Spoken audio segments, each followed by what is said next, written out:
Yo, what is up? How is everyone? Yukino, hello. Devon, hello. Man, how's my tooth? Yeah, I got a brand new tooth in here. Brand new.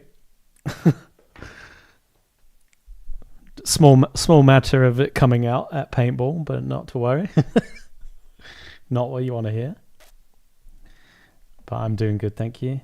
I was off yesterday and then had an extremely busy day today. So I'm like flustered. But yeah, no more straws. Can drink hot drinks again. Can eat proper food. No more baby food for me. So it's yeah. It's all G. We are living the dream once again. So that's great news. And yeah, just yeah, very very busy week. So looking forward to streaming. I've got something like a bit new and fun to get into today. I'll talk about that. But yeah, otherwise we're just gonna have a nice enjoyable evening. I'm gonna work on a thumbnail for a painting that I may or may not continue with. I've just been playing some Elden Ring Night Rain recently, and yeah, I was like, oh, I'll do a splash for one of the characters. So yeah, I'm just gonna like do the thumbnail for it. If I end up like really liking it, then I'll continue on with it. But yeah, I thought it'd be a bit fun, a bit more relaxing for me to get into after work. I'm ready to learn by watching. All right, Mickey Myers. Let's get into it. All right, firstly, old paintings that slap. Today, I have a doozy for you. So let's go over to Photoshop. And I have this wonderful painting by Caspar David Friedrich, Wanderer Above the Sea Fog.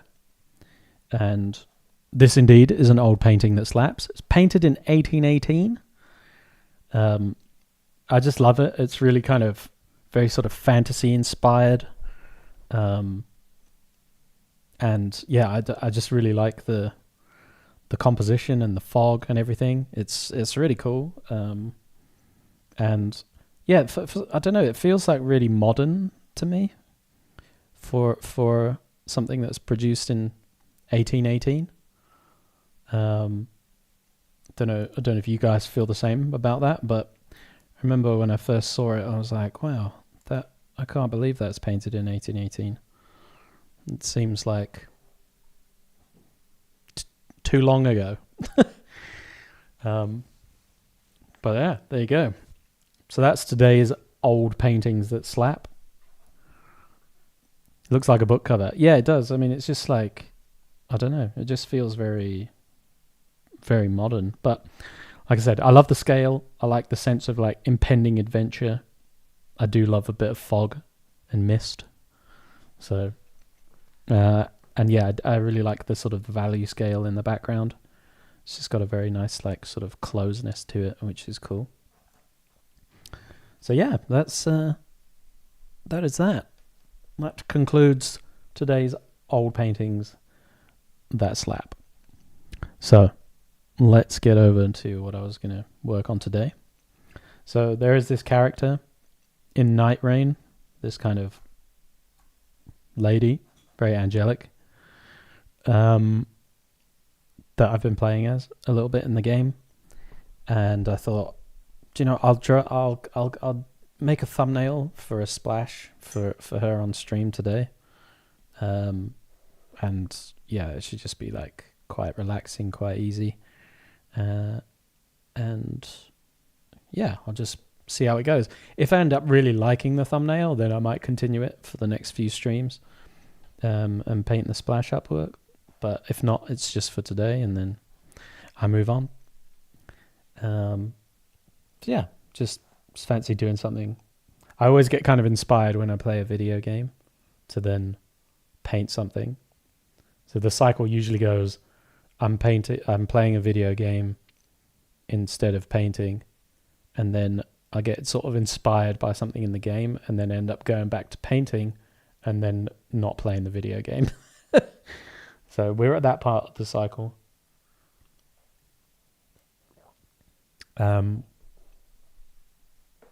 Yeah, and you just have to bear with me. I've still got a little bit of a sore mouth from the dentist, so I will speak, but yeah, you just have to bear with me. But anyway, this lady, Revenant, I don't know much about her. I didn't look into any of the lore or anything. So I'm just going off of what it visually looks like. But I know in the game you can summon this big skeleton dude called Sebastian. So this is Sebastian. And he just like bonks enemies for you while you run around and do whatever. So I thought, okay, this would be kind of cool. You know, I can do this sort of character with big sidekick kind of illustration. So I honestly did like a napkin sketch. Like, said sketch kind of was like, okay, like this, like that, and then her, you know, in here next to him. This was essentially what the napkin sketch was, right?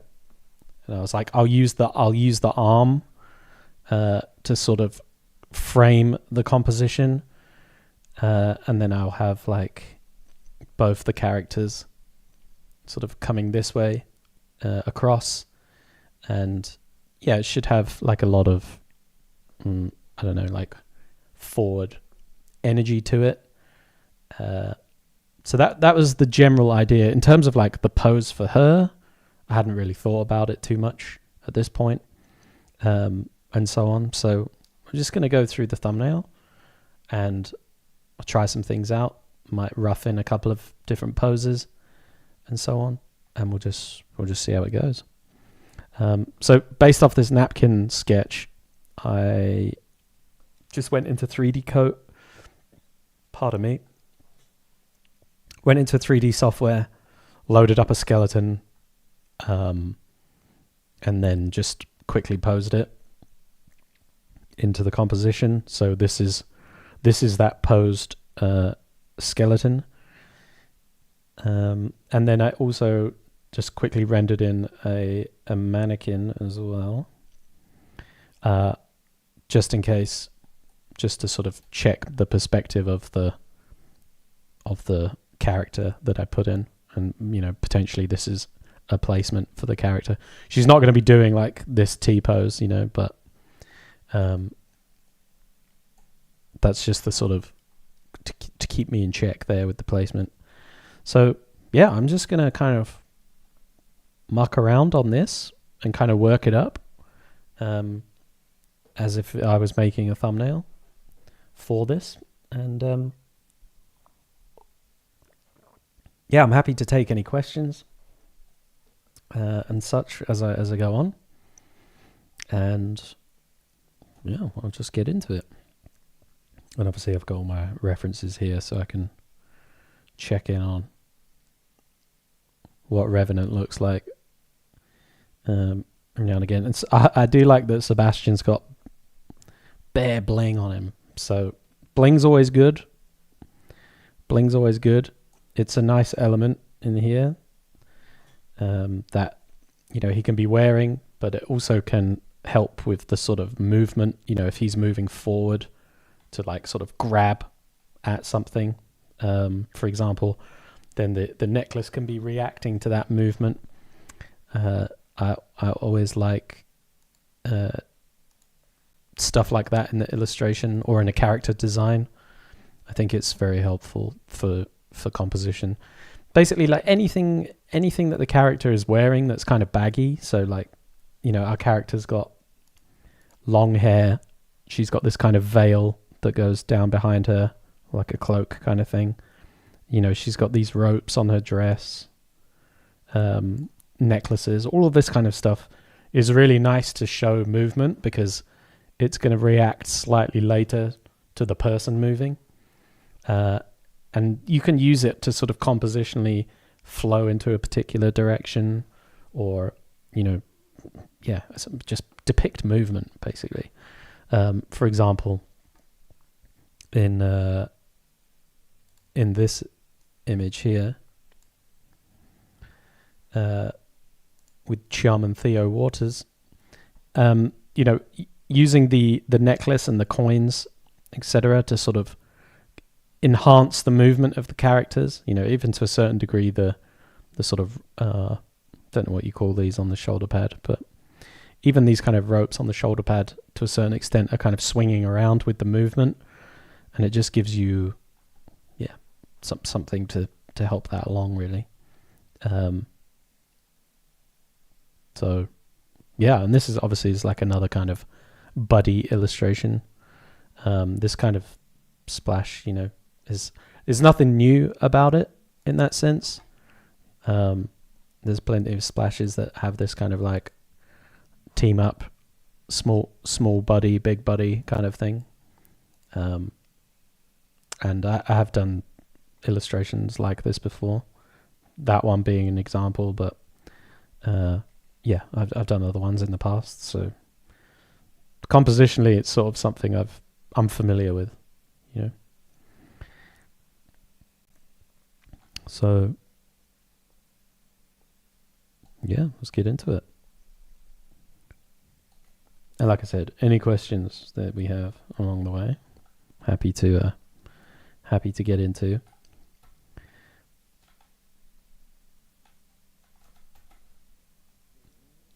And I'll just kind of treat this like a thumbnail.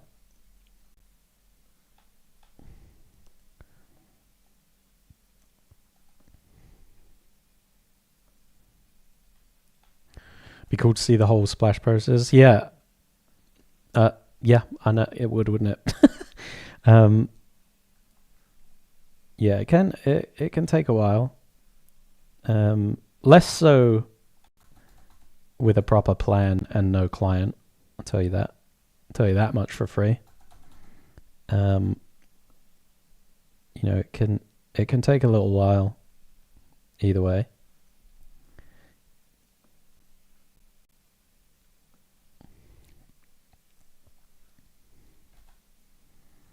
But like I said, if I end up like really enjoying this this thumbnail, then maybe it's something I'll continue with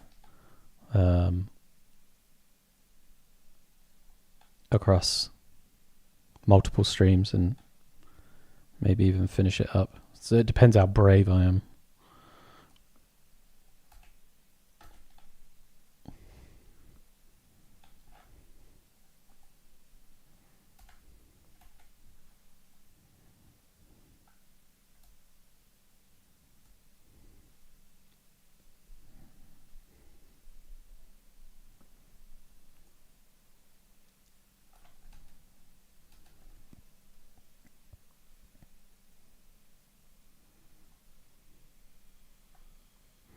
It's quite funny with this here.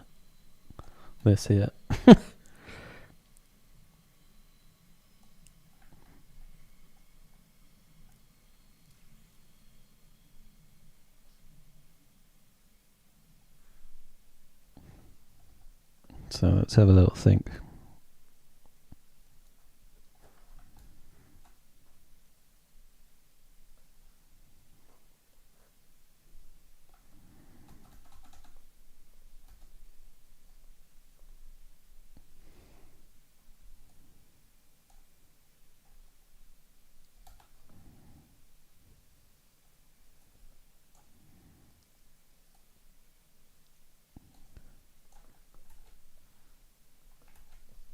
So what I like to do in the beginning is just try and get some basic shapes in the composition. The skeleton obviously stands for the skeleton. But I need some kind of stand-in for Revenant here. And, initially I will just sort of treat her like a silhouette, right? And then what I can do is sort of warp and resize that silhouette, maybe even like change the pose of it and so on, and figure out how she's going to sort of fit into the composition. And the reason that I'm doing it as a silhouette here is, for me, sometimes really depends on the character and such, but sometimes for me it's actually kind of easier to work out the composition with silhouettes rather than with line. And I guess it's hard to necessarily say why one over the other at any particular time. But for example, I feel like her silhouette is mostly about the sort of flowiness of the dress and the hair and so on. And I have a much better chance of like hitting on some design and strokes that I like as a painting, as opposed to a line work in this particular case. That's not to say that it won't enter kind of lines at a certain stage to figure something out properly later on, but at least in the beginning, if I show you like this, if I just have this silhouette for her and I've got this silhouette for the skeleton, like this gives me a lot of options when it comes to moving things around and so on. And I don't sort of waste any time drawing, because at this stage it's not important about the details, right? It's not important that she has the exact outfit and so on as she will have in the final and all of that. What I'm really looking for at this sort of compositional stage is like, where are they in the composition and what space do they take up and what shape is that space? And then I can use that information to find the composition. And if I spend time too early getting into details that honestly don't matter at this stage, then sorry, I was just looking at the shape of this. I think it's something like that. If I spend too much time getting into details that ultimately don't matter, it's just a waste of time, and it's not going to help me. Until I know kind of the space and everything they're going to occupy, it just takes too long to draw stuff out. So the other thing that I want to do is cut out this guy's arm and just put it on the layer above, and that way I can play with that as well. So layer via cut, get it out of here, put that above everything, and this way I can play around with the placement of her. She can sit behind the arm, etc.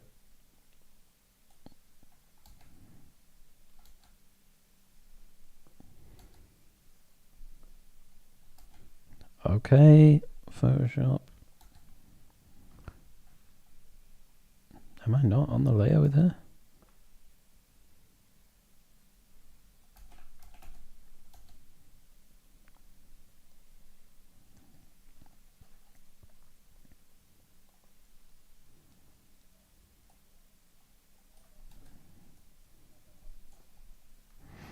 I find it quite funny that this dude's called Sebastian as well. Just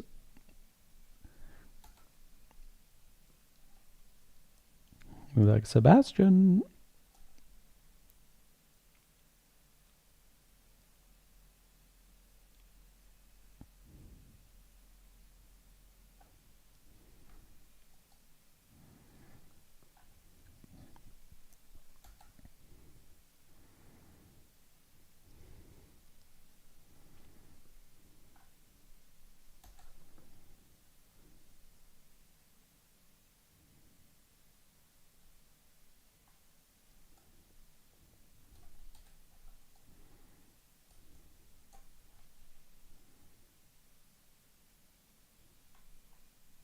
Okay, so that's kind of like one version of her pose.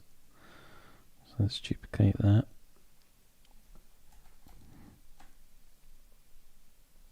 Let's think about her in a slightly sort of different pose here. Let's get rid of this.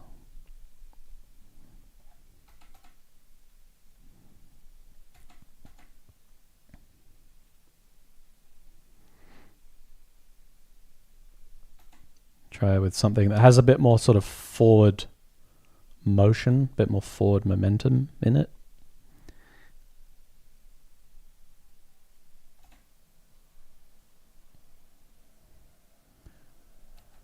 The previous one has her sort of floating. Sorry, I'm late. Power is back on. Danny, welcome. Welcome.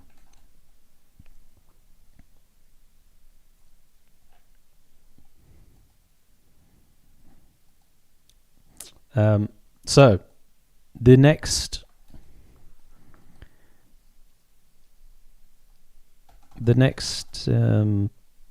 critique stream will be on Sunday the 22nd.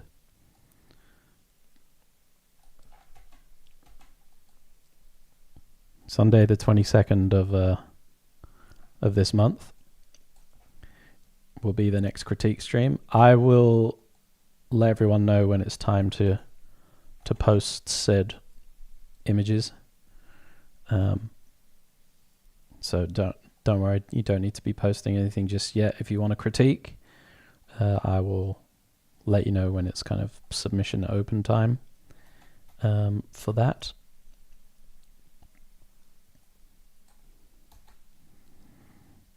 But yeah, the next one we will do on a Sunday stream.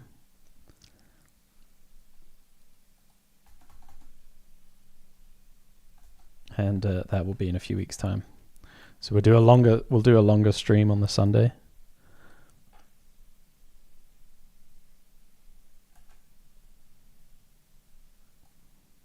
Which should be nice. So looking forward to that. Ooh, a bony bro, who dis? This is a character from Elden Ring Night Rain. Her name is Revenant. Bony guy, name a Sebastian.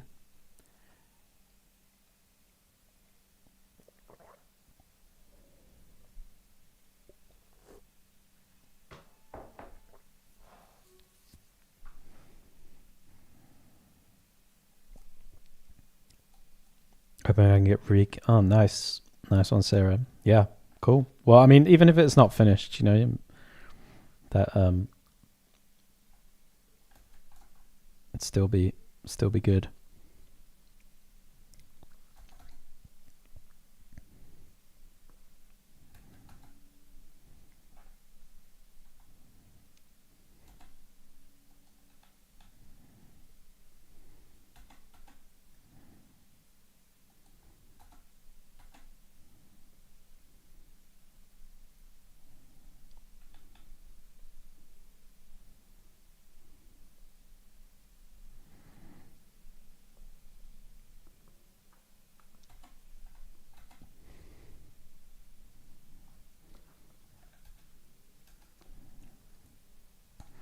So we got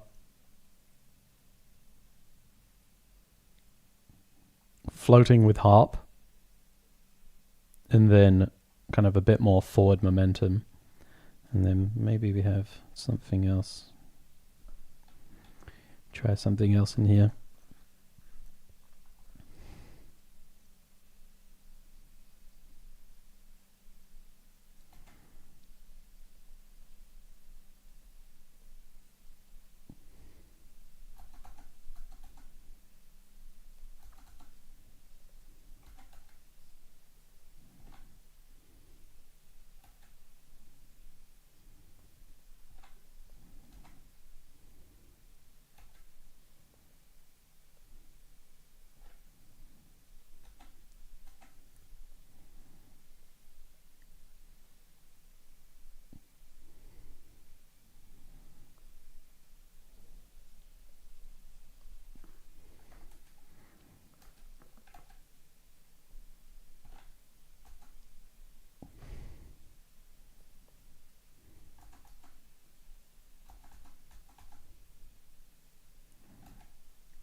can have this kind of one where she's sort of touching his arm, being like, go get him, Chief. Off you go, Sebastian. Go get him, my guy.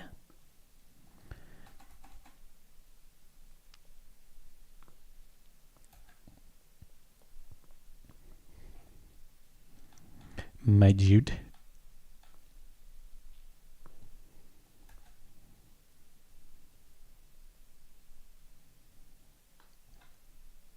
This kind of a thing. So, yeah, usually, if I'm coming up with thumbnails in the beginning, like I said, sometimes it will be line work. And, like in the beginning of this one, for example, I was saying about the sort of napkin sketch that I did, right?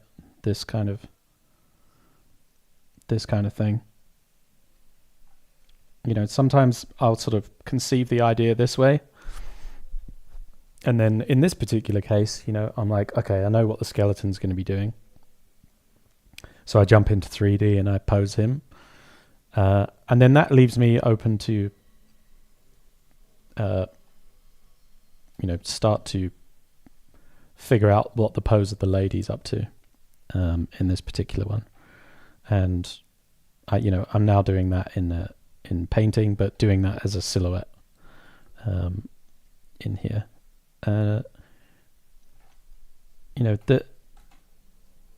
Basically I choose different ways of doing things. Like, it's hard to say. I guess like based on what I kind of need. Based on the kind of the easiest way for me to do something at a particular point. Like I said, sometimes I'll conceive of something in line work and that's kind of enough. But other times I'm like, do you know what? This composition actually serves me better to figure it out as shapes. And, even sometimes I'm like, do you know what? This actually, I could figure this out much easier just starting in color because I know what the colors are and so on. I think especially with environments as well, it seems like after an initial kind of line work, I can just jump straight into color really. So yeah, I don't necessarily always start exactly the same way, but when I choose which kind of method I'm going to use, that's kind of the same, I guess.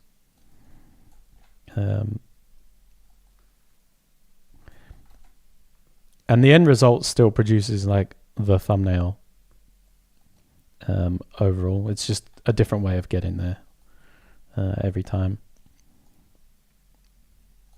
That if I do line work, that still results in me making silhouettes and then throwing some light into those and going through that process. If I start in 3D like this, I'm still going to use those silhouettes and then add lighting to them in the same kind of way that I've shown you with my process and so on. So it's not, they're just different ways of getting to the same point. And it's just based on whatever I feel is going to be beneficial to me at that particular moment.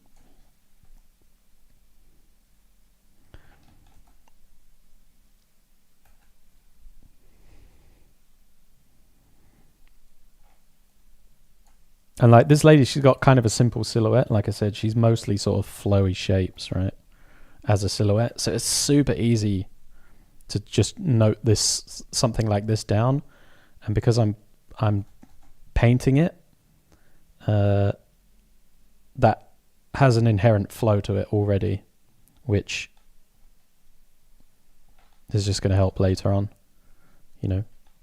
Refining this silhouette is still going to be a painting after all. So does she have bits on those? She got flowy sleeves. She does. We like it.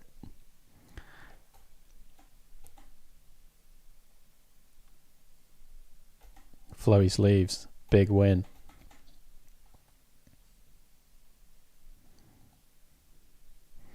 And you know, like I said, I'm not like a super confident line artist. You know, I think it's definitely not my strength. So being able to do something this way as well is also lets me play a bit more to my strengths, where I can be like, well, I'm more confident painting, I'm more confident with shapes overall, and I sort of know what they will be like.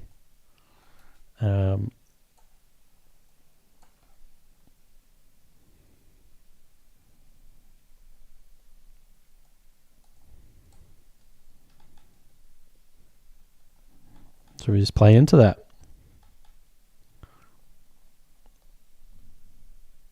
I mean, what I'm saying is not particularly complicated in any way. I'm sure you will understand it. It's just, I know some people might be like, oh, do you not start in line work? Or should you do it this way? And like, I don't know. I have several different ways of getting to the same place. They all end up with the same process in the end. So, okay. So I do kind of like this one. I tell you. I do kind of like this one. We'll have a quick look at the others as well. Maybe we'll even get a little vote ski going on.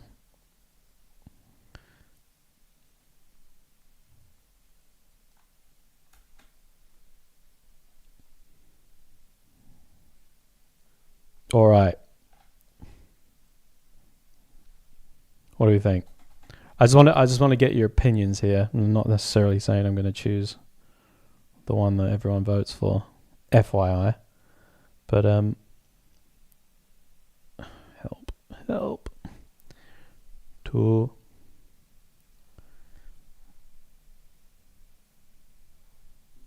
3. Okay.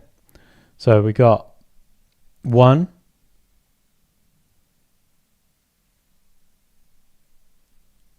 2, and 3. Zikawa, what's going on? Welcome. Yeah. What do you reckon? What do you reckon? Izzy says 2.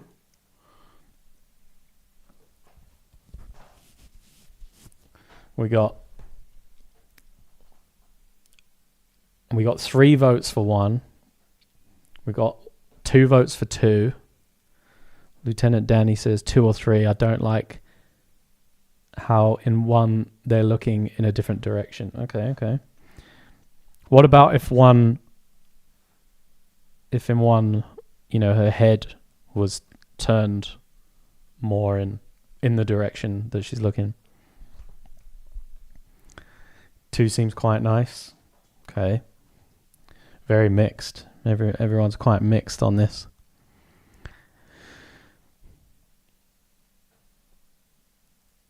She's moving so nicely with the scaly guy in number 2. Yeah, the forward motion. True that. Yeah, if 1 was changed, then I'd vote 1. Okay. I mainly like the flowy arm movement in 1. All right.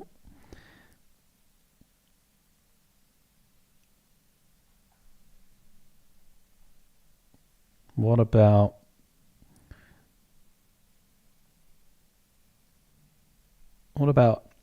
this? Let me duplicate 2. This is all great feedback.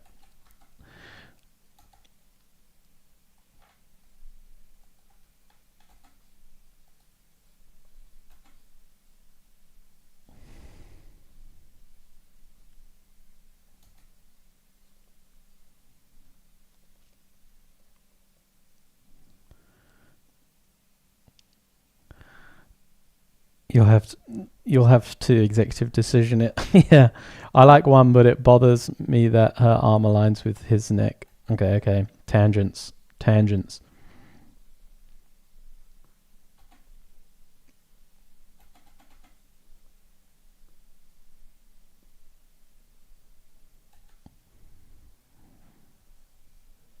Yeah, I'll have to pull rank.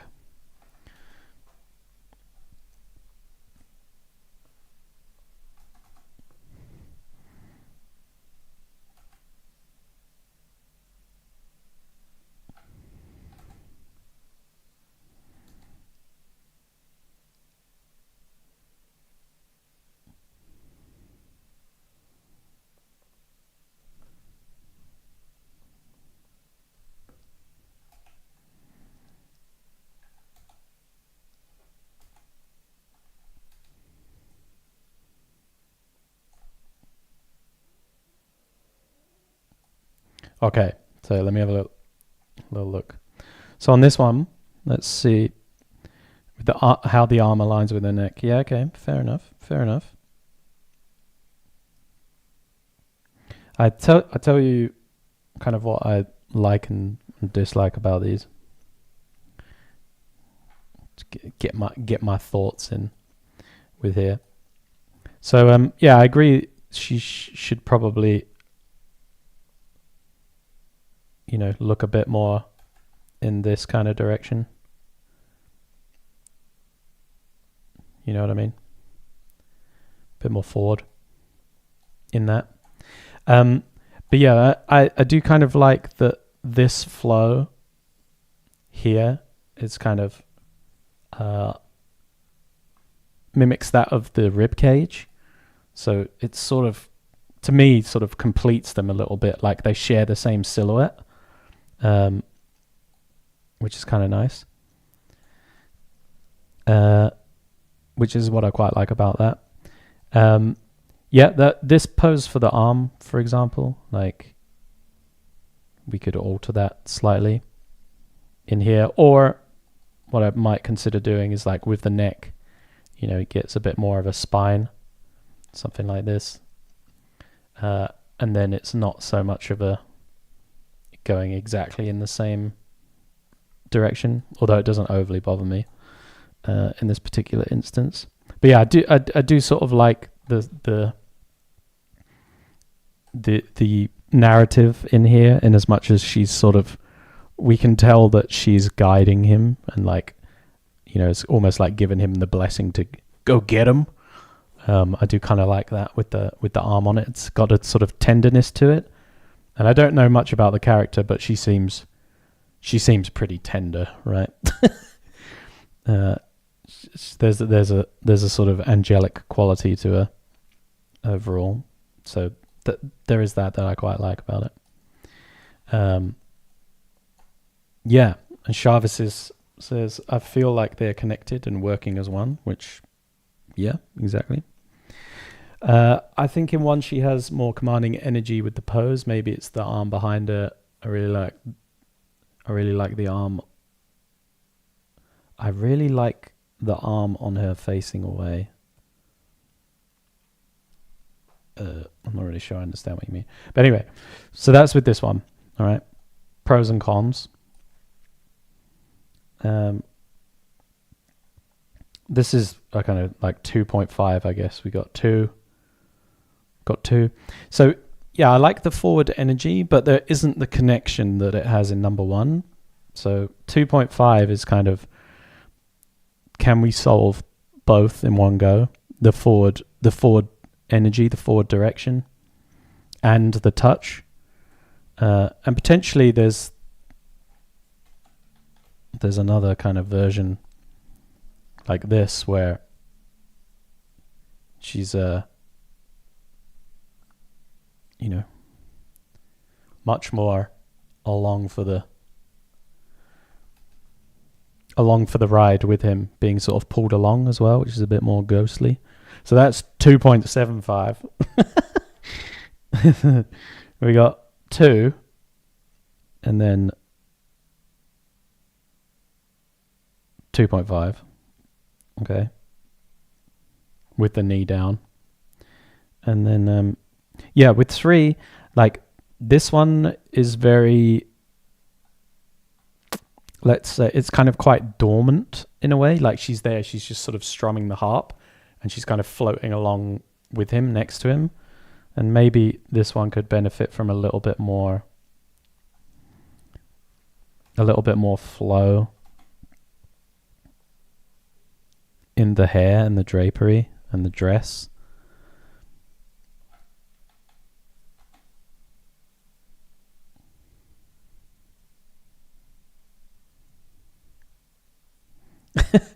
One final answer.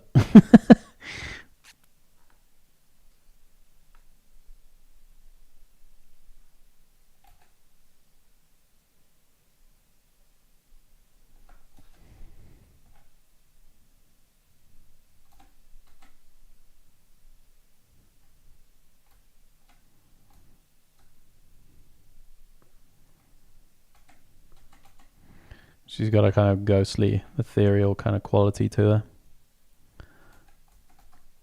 I think maybe she even is a ghost. I'm not sure. I should have looked.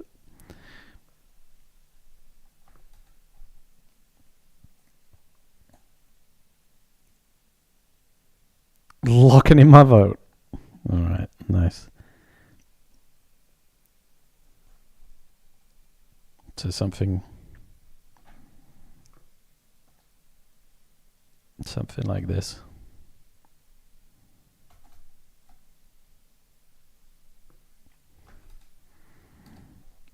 Okay. So with some adjustments, we've now got 3. Okay. Let's make that blue. 3. 2.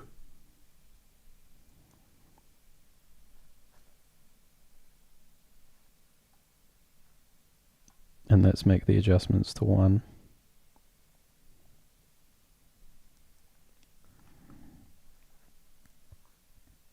Revenant is a spirit. There we go. Nerd.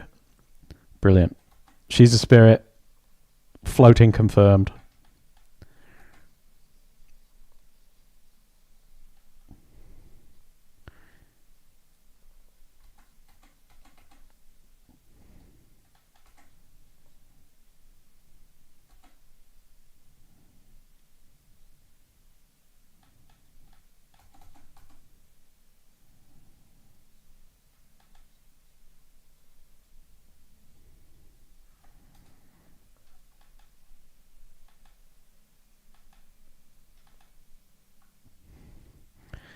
There's a Revenant in Phasmophobia. That's how I know it. I see. Still a nerd.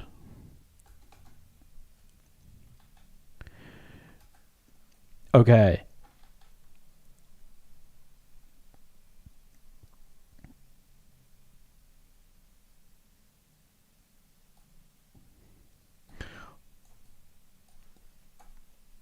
All right, kiddies.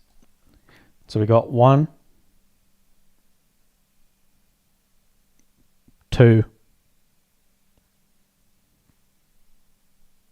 3.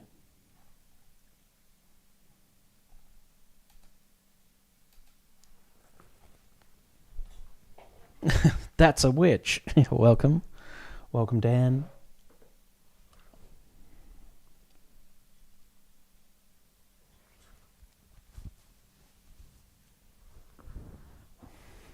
Still 2. Okay. Hell, let's put them all side by side, shall I? That's probably... It's probably the way they do it, isn't it? I reckon. The way they do it in the real world.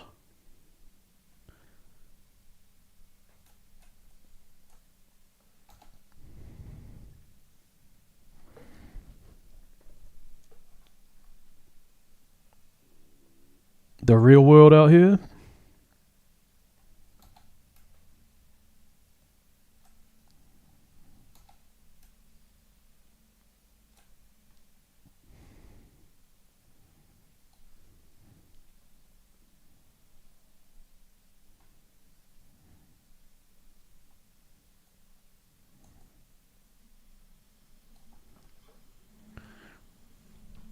One is still my favorite.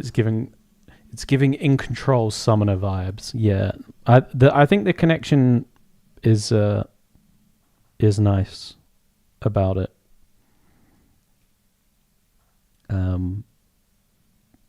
It's definitely feels pretty good.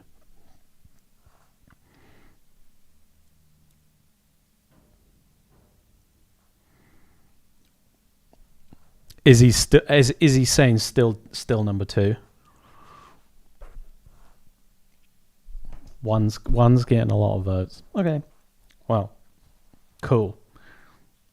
So this is kind of a kind of a process that I would go through to try and figure out the pose.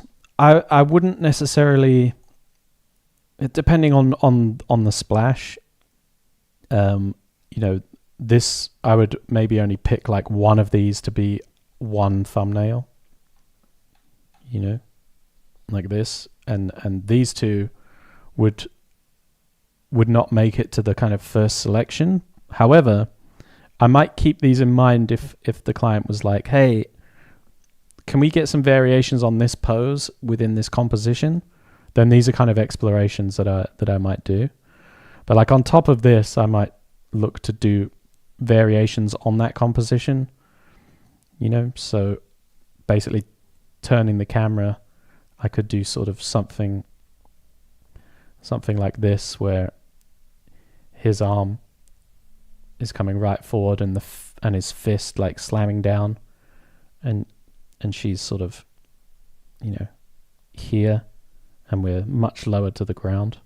Something like that is something that I could do as an alternate version, for example.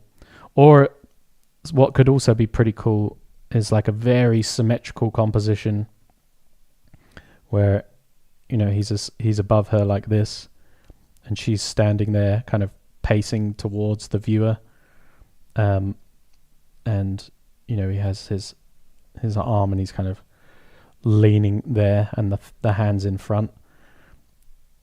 He only has one arm from what I remember, and it's a very sort of symmetrical composition like this.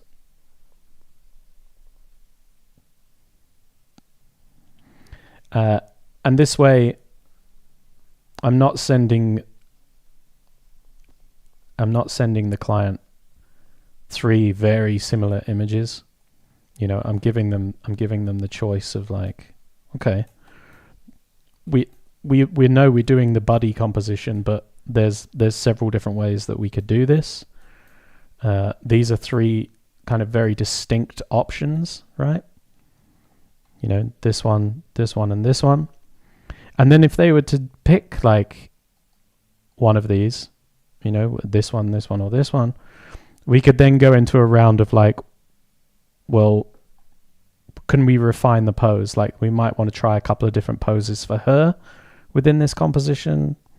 We might want to sort of try slight variations with him, or the placement of his arms, etc.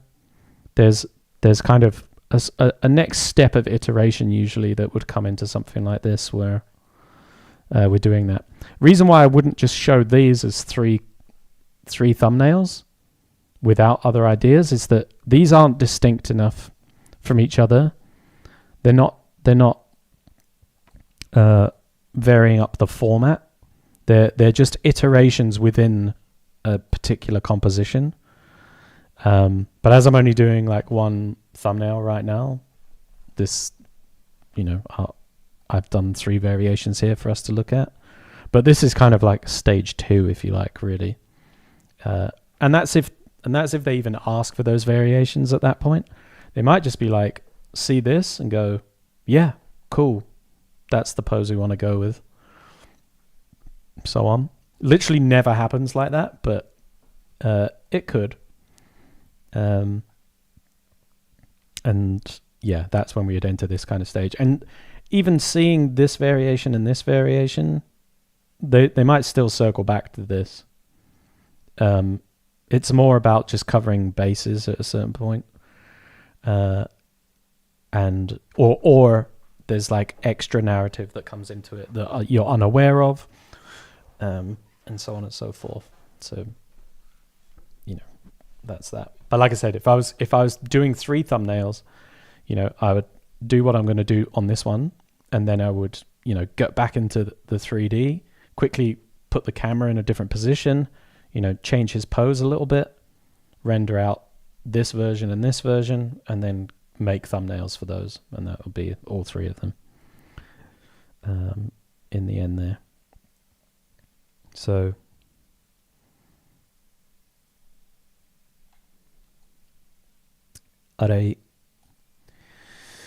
do you ever have a client be super specific about the pose, camera, etc., or do you always have the freedom to come up with different framing options like this? It really depends, honestly. Sometimes you are just given, the designs for the characters and some information about them, and you're kind of pretty free to come up with the composition based on the information you've been given. Maybe you get given, some gameplay videos. Maybe you get given just the design of the character. Sometimes you get like a little bit of a sentence or two about them. It can be quite varied, the information you get. I mean, sometimes they'll be like, we really like this picture, this reference, can we do something like this? And then you go away and figure that out. And yeah, it's not always the same. Most of the time, it's like, it's a bit of a conversation. They will give you the design or something like that, and you ask a few questions, maybe get some more information about something that you're unclear on, and you go from there.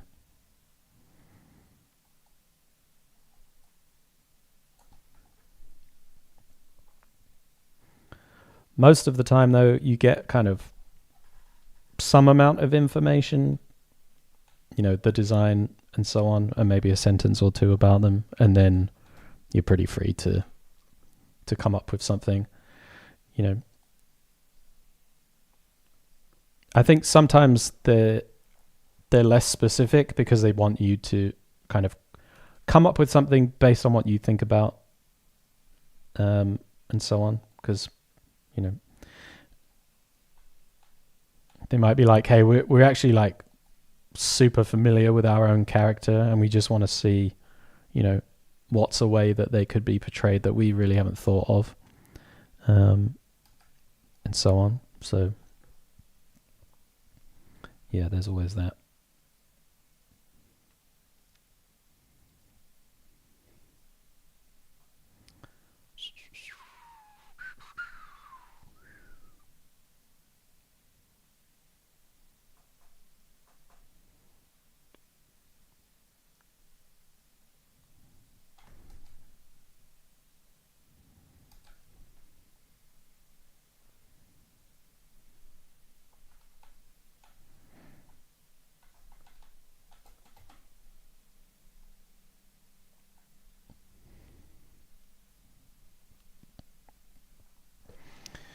But yeah, it really can vary.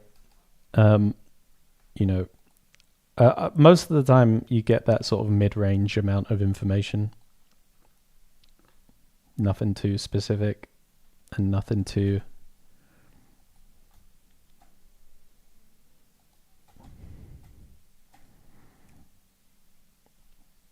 This guy's kind of weird because he's kind of, in his own way, sort of glowing. So I have to figure out where we go with lighting him. But let's start thinking about a little bit of lighting and such in here.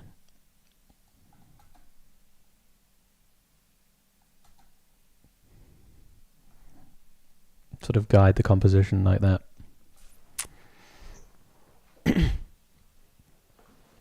But yeah, I've had like complete freedom, and I've had kind of very specific kind of stuff. It just really depends. And I'd say the most fun ones are when you have a certain amount of restriction. You have a requirement to see a certain amount of the character, or they can't be too foreshortened, for example. or they have like a specific pose from gameplay that they really like that you have to try and find a good framing for. Those kind of ones, I think, where you have some restrictions, usually end up with the better results. That I think there's quite a bit of creativity to be had trying to sort of solve a problem, which I kind of like. Ones where you're kind of completely left open, and to your own devices, that can be a bit of hell, to be honest. I think the restriction is kind of good on creativity a lot of the time.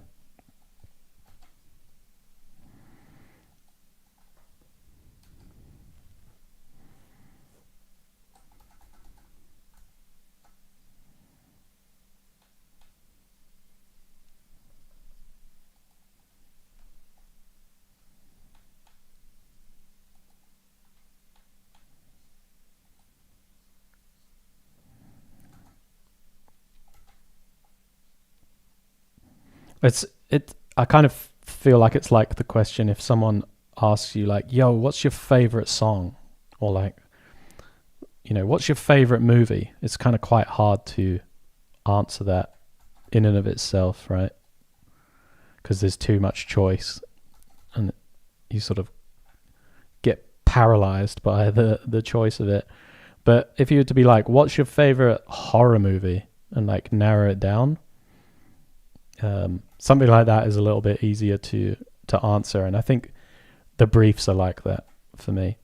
It's like some restrictions and some thing to sort of hone what the answer is going to be. Definitely more helpful, I think. Whoa.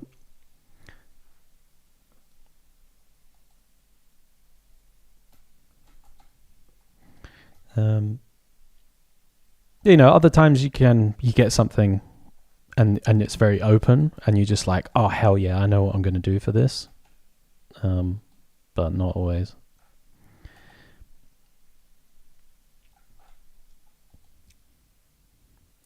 Maybe people think artistic freedom is awesome, and it can be, but I can work much more efficient when I get a base idea to work with. Yeah, for example, that is very true.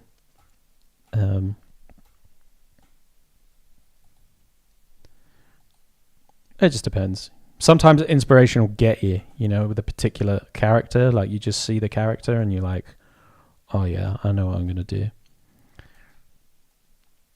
For this one, for example, I was like, it's just a no-brainer for me to do like a buddy, but the buddy kind of composition is just like how that ends up being.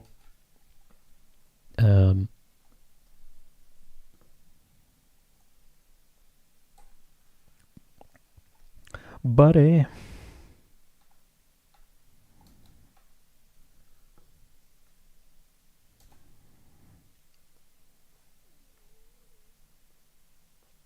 More innovation.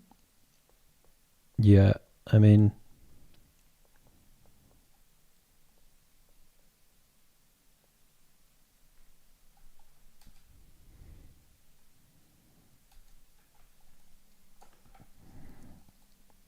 I'm going to treat this guy like as if he's a bit more kind of solid than he actually is.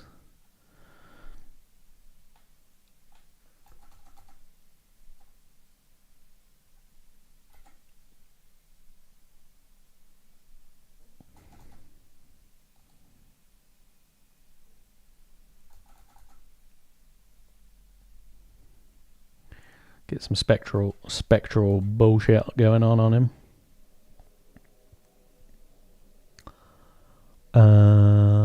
I kind of want some of the rib cage shadow to show through the dress, like a sundress effect, but I don't know if that's too forced. Through the thinner parts of the fabric. I'm into that. I'm just sort of thinking about this kind of spectral outline kind of thing on him.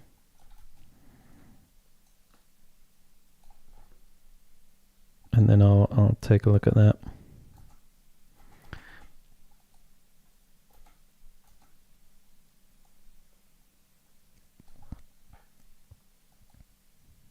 Sebastian!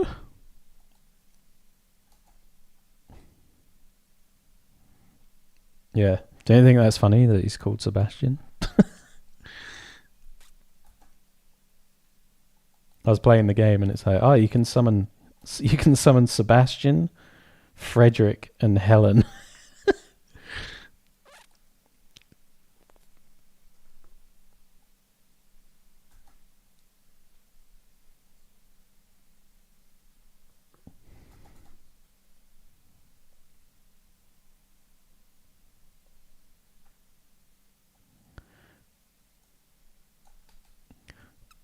Oh yeah, the Little Mermaid.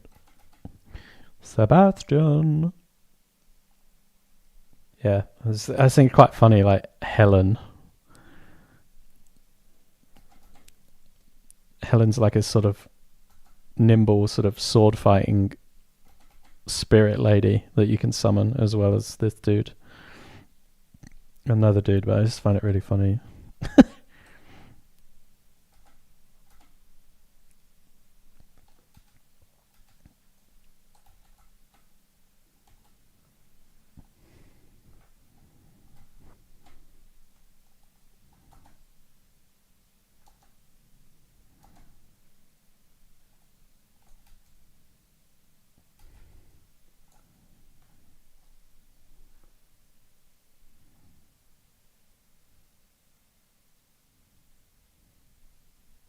It's not exactly sort of like tough ghost name, is it?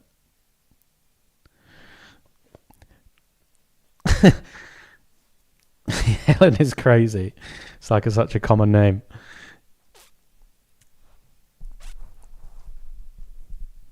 To be fair, every Helen I know could destroy their enemies. Yeah, fair enough. You know, some tough ass Helens.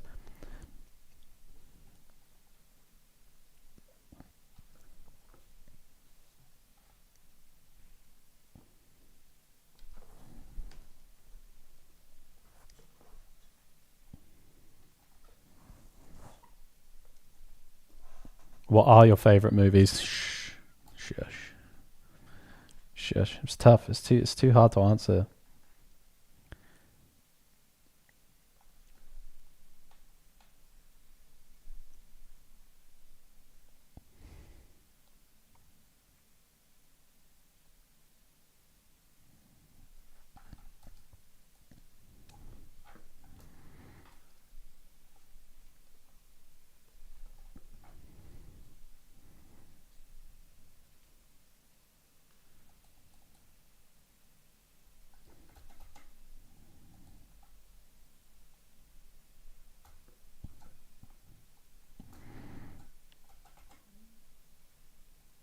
So I'm just doing this kind of like outline. I'm just trying to figure out how.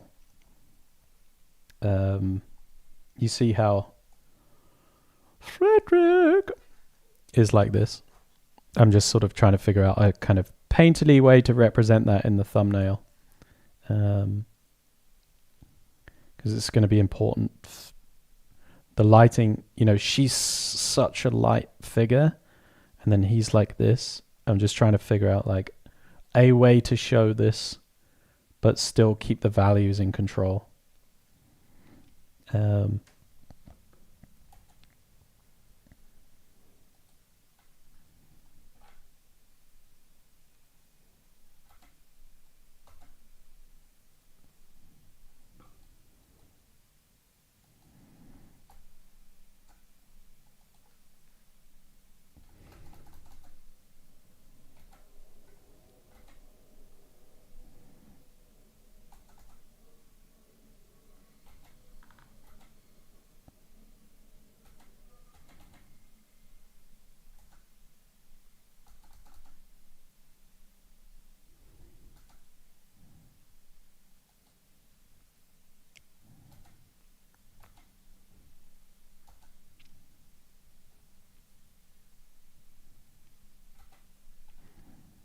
Okay, right. Let's some movies that I like then. I really like Last Days, starring Michael Pitt, where he plays Kurt Cobain, and it's kind of like a film that sort of attempts to recreate the last sort of week of Kurt Cobain's life, just hiding out, trying to get off of heroin. It's really good. Michael Pitt plays Kurt Cobain. I really like that. It's just like it's a very sort of pensive, still kind of movie, which I really quite like. What else? These aren't like favorites necessarily. They're just like good films that I like. Yeah, I like The Assassination of Jesse James by the coward Robert Ford. Yeah, really, really good film. Enjoy that one quite a bit. Definitely has been like rewatched a bazillion times by myself.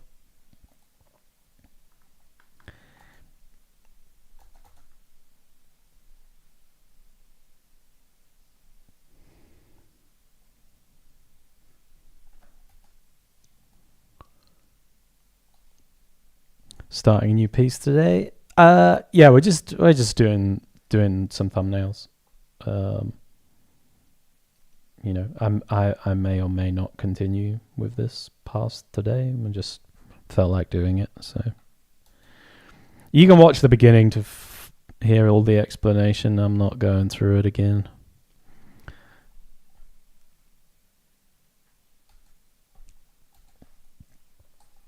Is this a boss in Night Rain? It is not a boss. This is one of the characters, one of the playable characters in Night Rain.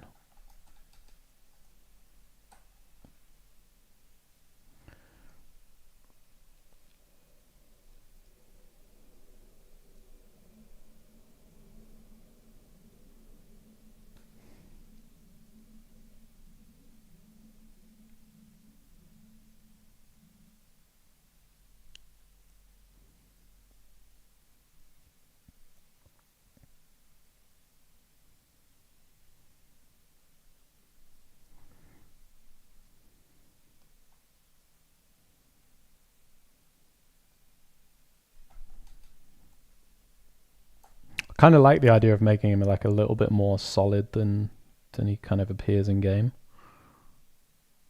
just to make it easier.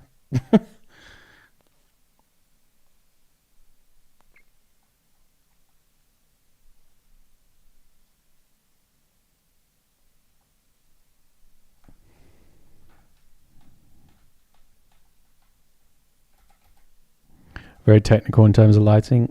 Yeah, and that's why I'm making certain considerations, right? What I'm trying to figure out here is like how we can kind of light what's important in an interesting way, and then still go into the fact that this guy is actually like a summon of a ghost, right?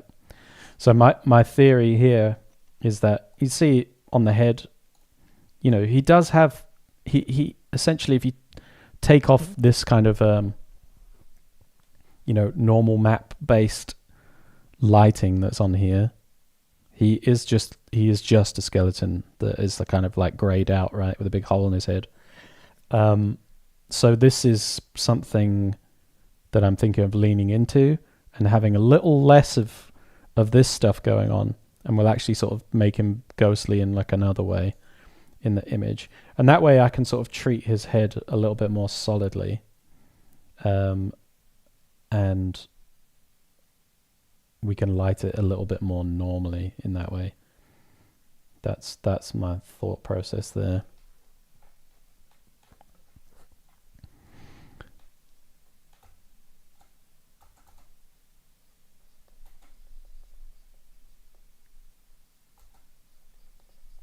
Got a big ass hole in his head.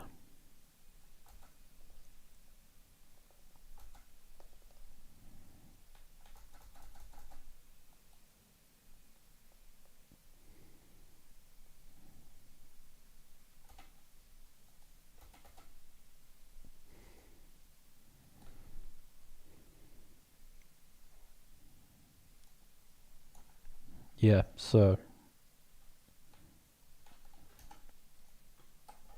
because what I want to do is have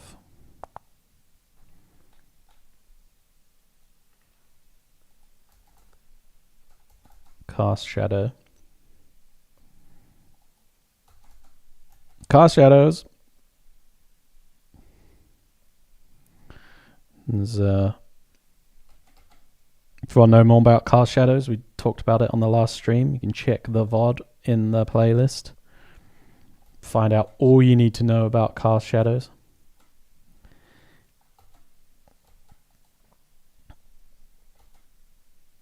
But basically, I want this light that's kind of hitting her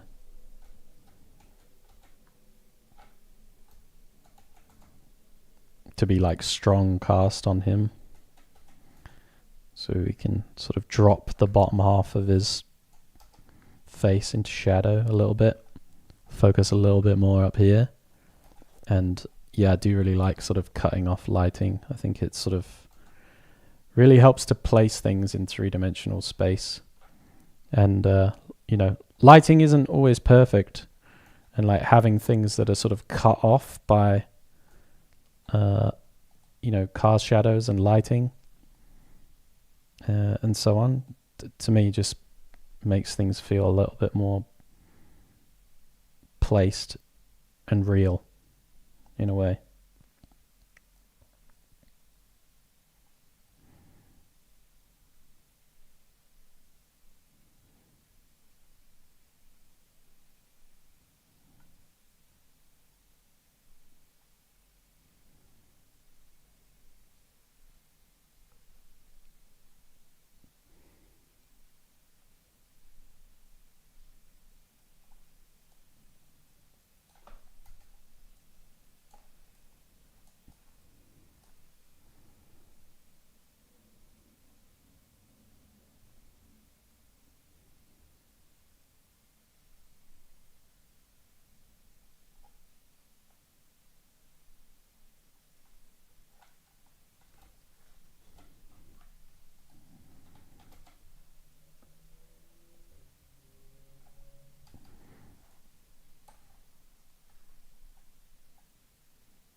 Ghosts.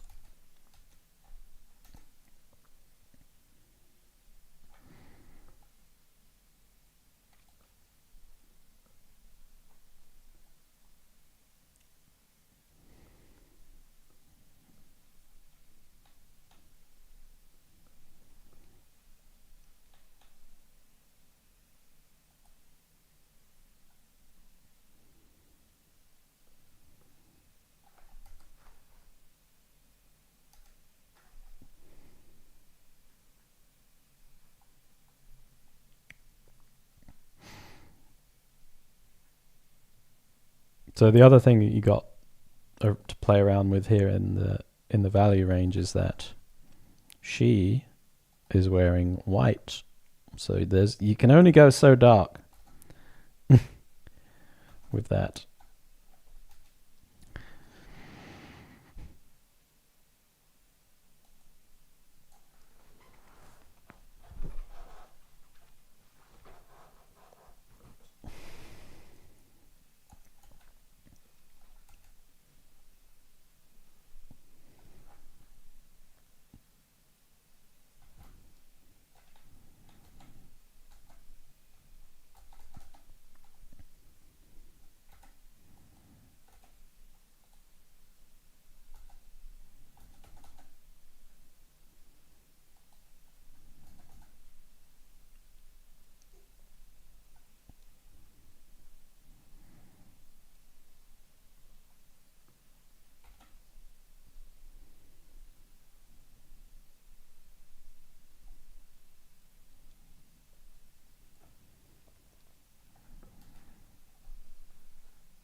Yeah, I was thinking like maybe embers, but it might be kind of cool if it was like snow.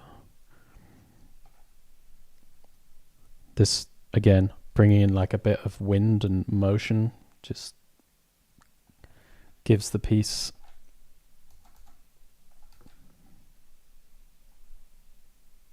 some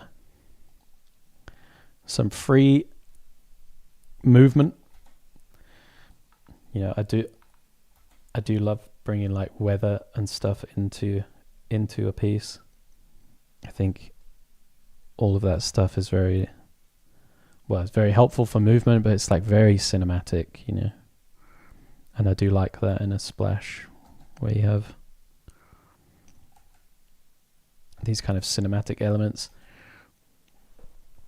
Really helps to, yeah, like I said, push the mood, push the motion.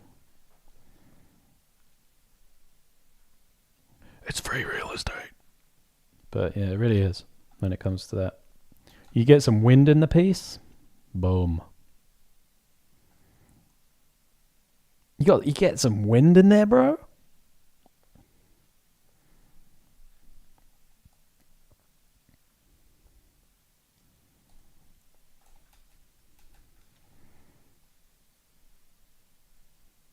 Wow, my eyes flicked like super fast just then.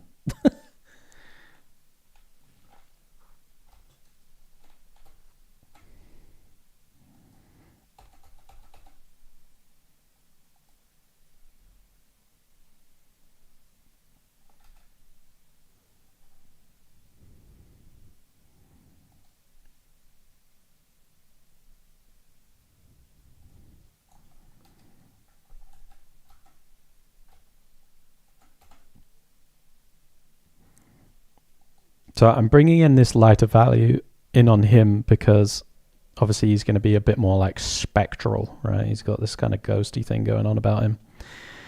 And I like the negative shape, the negative spaces down here. I think they're quite nice. And so the idea here is that I'm going to have like his head be a little bit more realist, like a bit more in the real kind of here. And then as he gets into the shadows, that's where the sort of more sort of spectrally effect will be. He's a bit more sort of translucent in a way. That's kind of the idea with that. So I can bring back this kind of nice negative space a little bit. And it's not going to be like crazy bright or anything because I don't want it to take away any attention. But it is kind of a nice area where the ribs kind of overlap that I can show a little bit more of that design. And it's just something that catches my eye and I like it. Helps show the depth a little bit and simplifies the area more. You know, it just turns it into a bit of a pattern and so on. And then I could have this kind of spectral effect on the far side of his head and just pick out the silhouette there a little bit and have it sort of fade out so that his edges aren't completely lost all over the place. We're picking out little bits here and there, you know, for example, the top of the nose, that edge, you know, stuff like this would be quite nice to just give him a bit of dimension and pick out the edges. And then some edges will be completely lost, right? And others won't be. And it's just about sort of making the eye's journey around the piece enjoyable, getting rid of detail where I don't really need it, like let's say under her arm here. To see her silhouette better, it's probably better that this behind her is a little bit darker so we get a bit more contrast, okay? Less detail there overall. But like we want to pick it up around his head a little bit and so on, all that kind of stuff. It's crazy that the wind just made the scaly arm movement make so much more sense, and that lighting is kind of like on a crystal quartz skull. Yeah, I guess. Right. I want to do this with a different brush, so that's why I'm rubbing that out. Yeah, like I said, movement, because like I have the snow sort of like whipping in. It's not all going in the same direction. You know, when you sort of move through the air, you know, if you were to like move your arm through the air, the turbulence that causes in the air doesn't just make things go in one direction, right? And especially in the snow. If you've ever like driven in the snow and the snow's like coming in towards the car, it's like whips in at you at like different angles. And it's that kind of feeling that I'm trying to get here. So like the snow is sort of whipping in, you know, like this. But it's starting to, again, like frame and pick up lines that are already in the piece already. So it's starting to sort of cocoon everything. So let's do this on a different layer to illustrate this. Okay, we've got the head, right? Like this. And then underneath we've got the rib cage. Okay, and what I quite liked about her in this manner is that the dress starts to form the same line as the rib cage, so there is a continuation of the same shape, which is quite harmonious. And like, you know, this, for example, hand going up on the head, and then we have the spine here. They're sharing the same silhouette quite a bit, and in a way that sort of helps with the companionship side of it, right? That they're sharing the same silhouette and they share the same shapes, and this binds them together a little bit more. Okay. And then obviously we have this giving us nice forward movement. This is coming forward like this. This is coming forward. Maybe even put another finger in here. Maybe even the thumb out here, maybe. But we'll do that. But then as a sort of tertiary thing, the snow is starting to sort of whip in to the composition like this, right? And these shapes that I've got are starting to mimic these orange lines and these yellow lines in the way that they're going. And like, you know, even here. So the snow is picking up on the same rhythms that the figures have. And this starts to move the eye around the piece in an interesting way, and it kind of envelopes the space. And the reason why this snow is also kind of effective is that it, in some way, if you were to think about like the perspective in here,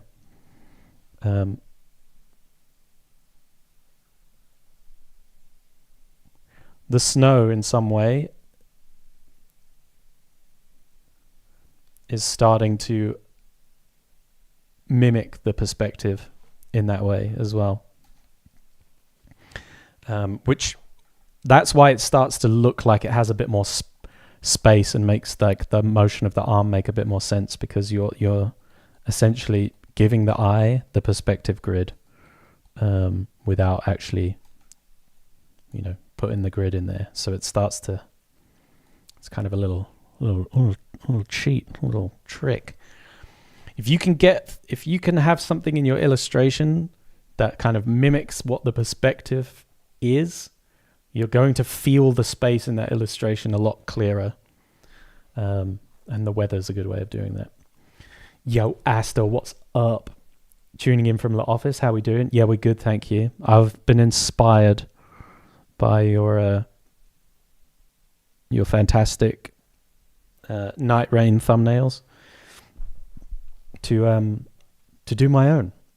And I was like, do you know what? I can't do Duchess because you got dibs on it. So I was like, I will do Revenant instead. So here we are.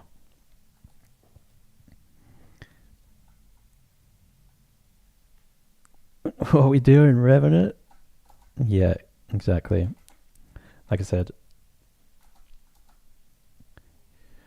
I've been playing the game, as you know, and yeah, it's been and it's inspired me to do an image, and yeah, Revenant is where we're at.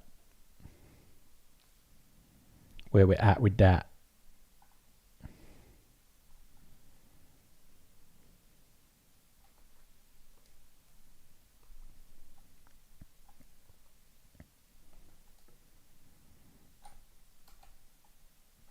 You gotta make your splash extra good. Oh, I'm sure you'll nail it. So don't worry about that. And yeah, I may not even continue with this. You never know.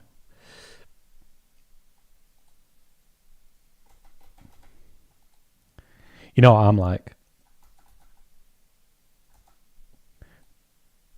Boy gets his head turned, you know?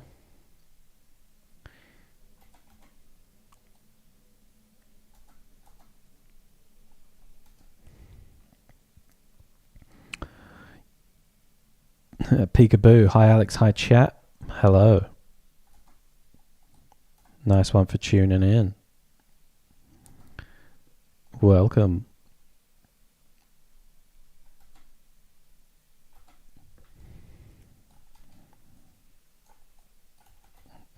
Actually, don't want too much.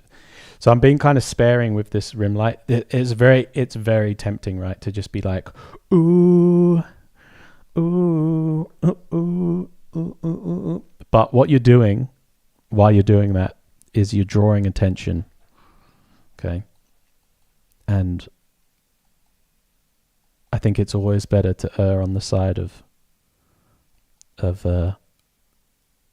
being a bit more restrained with your value and where those kind of accents are happening on a piece, so that you don't pull up too much attention away from the things that are actually important in the illustration.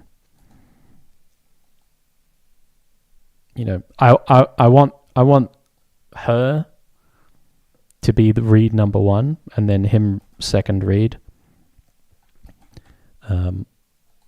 So we don't need to go crazy on the whole rim light him from the other side kind of thing, because he's going to have quite a bit of spectral nonsense going on, which makes him kind of quite busy, you know. So we gotta claw back. Got to claw back attention where we can.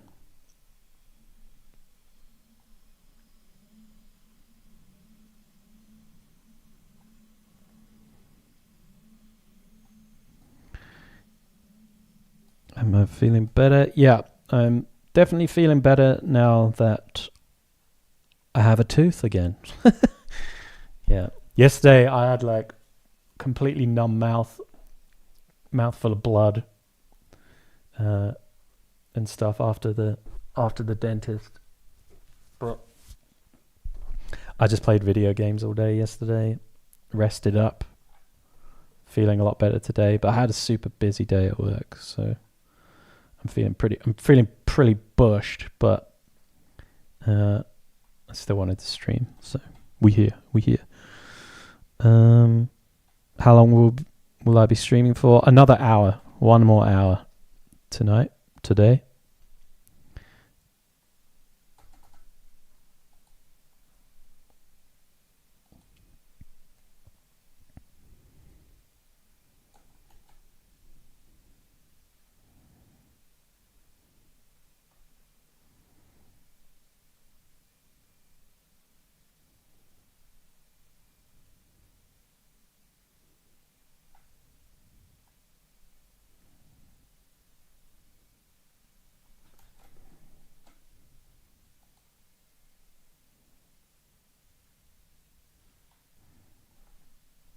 Okay, here we go, Sarah.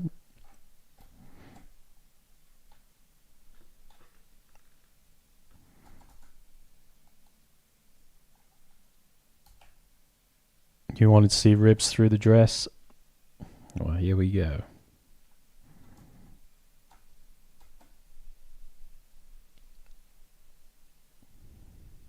We got a little bit of it going on.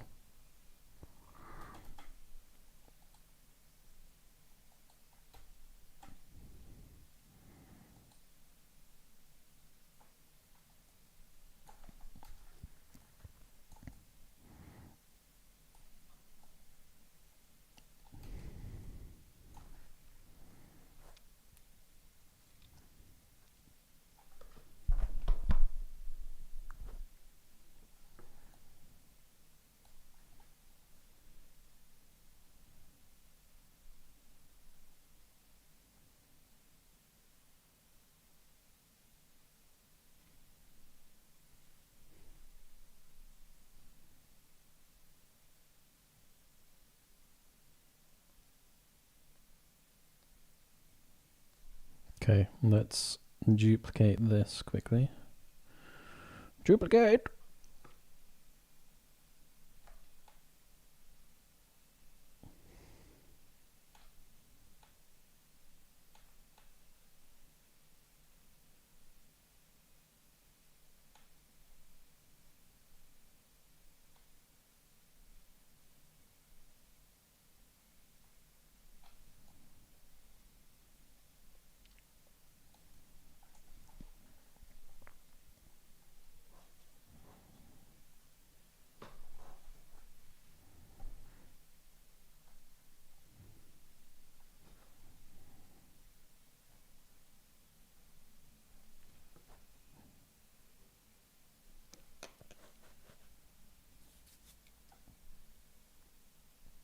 Alright, I'm just opening up the filter gallery to go to, where is it?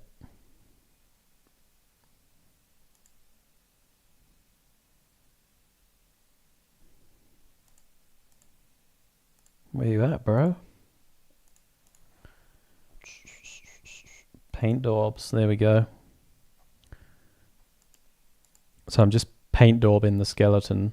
You can see here it's just taking some detail out because it's got that kind of like geometric pattern on it, which I'm not a massive fan of.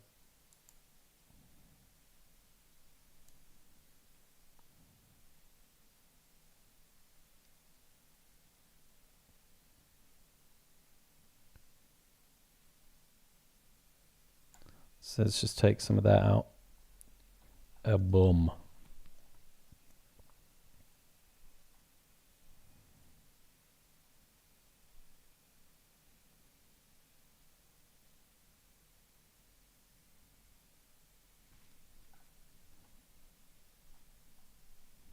Let's flatten this down.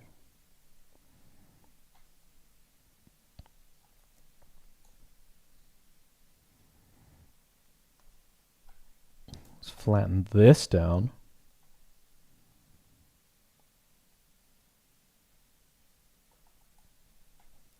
Let me just duplicate this before I do that, actually.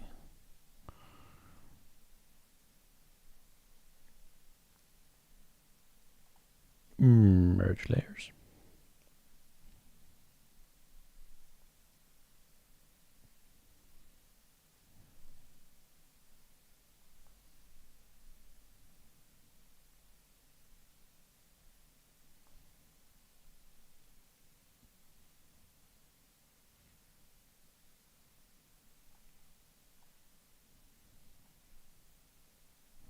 No, is the arm still...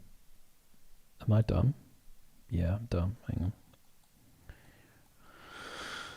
Oh, golly.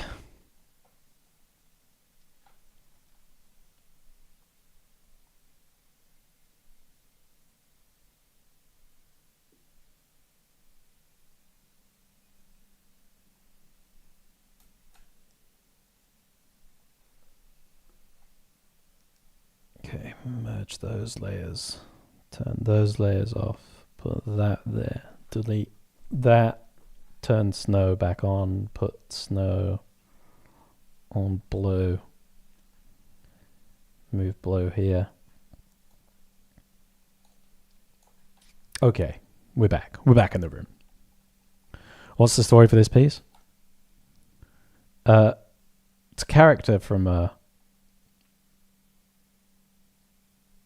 Elden Ring Night Rain. She's called Revenant. She's like a spirit that summons spirits. That's all there is to it. Yeah.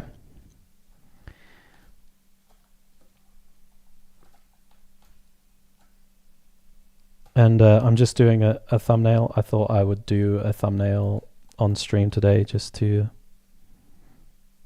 talk about thumbnails, really. So that's what we got. There isn't really too much else to it. I don't really know much about the character. I just played as the character for a few hours yesterday. You know?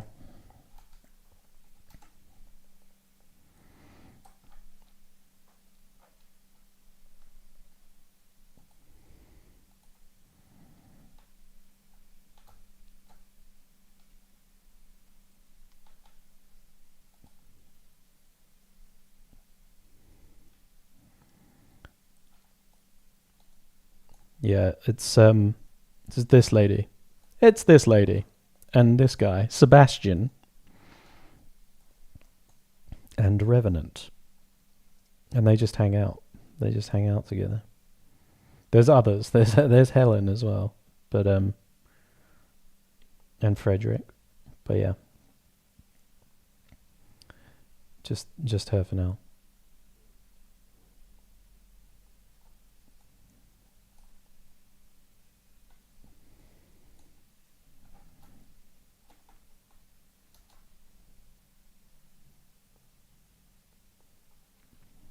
Like I said, there ultimately wasn't a lot of thought that had gone into this other than I was like, I'm just gonna do that. So you are watching the creation in real time.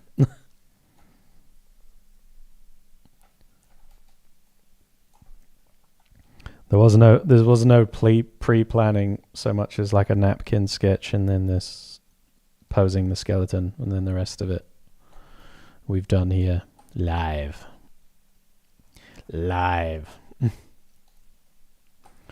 Okay, let's quickly duplicate this. I'm just duplicating all this in case I want to backtrack.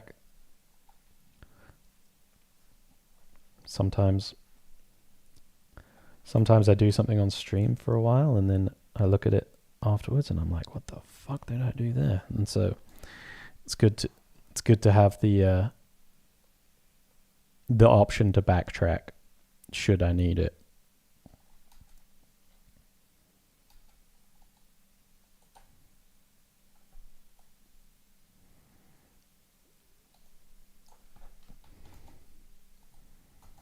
So I've just flattened her silhouette.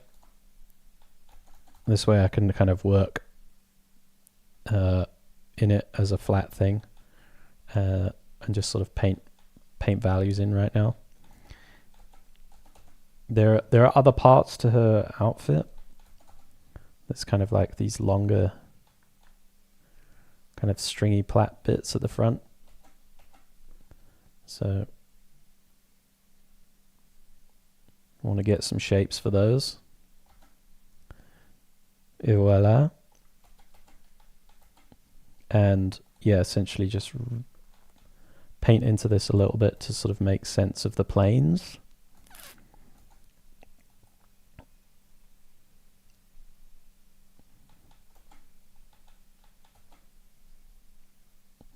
And I'm trying to keep this loose with a large brush, not to get into any details. Like I'm just thinking about, okay, large planes, what way do these planes face? What kind of rough value should that area have?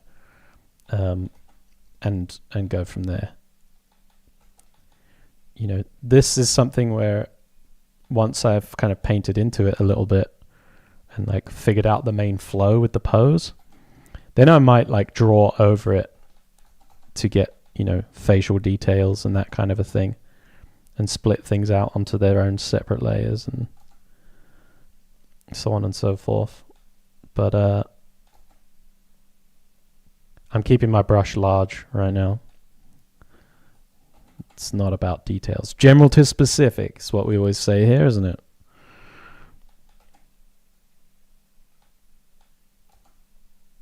So I'm keeping general. Big stuff first. Your tips have been helping a lot. I've been trying to do more foreshortening angles. I don't know if that's how you say it. Sorry. That is how you say it. Yeah. Exactly. And yeah, I'm glad you find some use in what I'm saying. I'm glad it makes sense.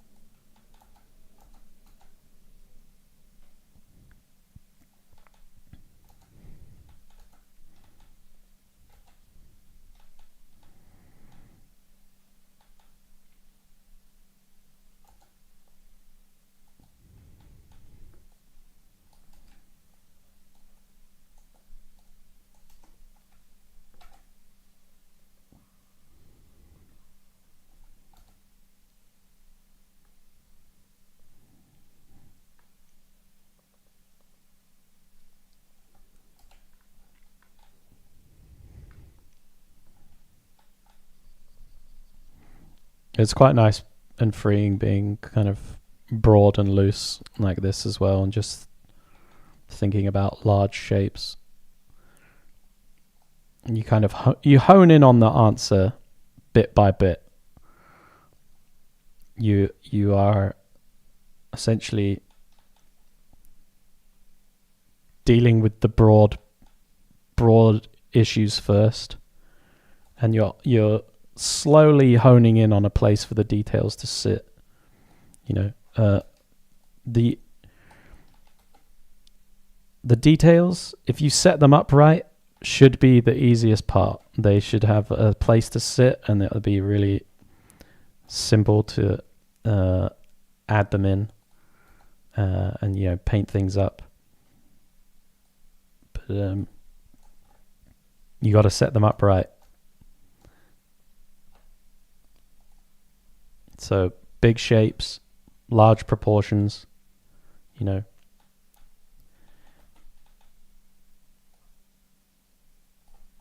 real details, just what's the general shape and direction that everything's going, and then what planes are facing towards the light and what planes are facing away from the light. And I'll keep this very rough, but essentially, right, you can see it starts to get some sort of resolution quite quickly. Like the thumbnail, the zoom out version of it starts to resolve itself.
And I really like painting loosely like this when the time allows. I think I can hit on like some much nicer shapes and sort of expression and finish.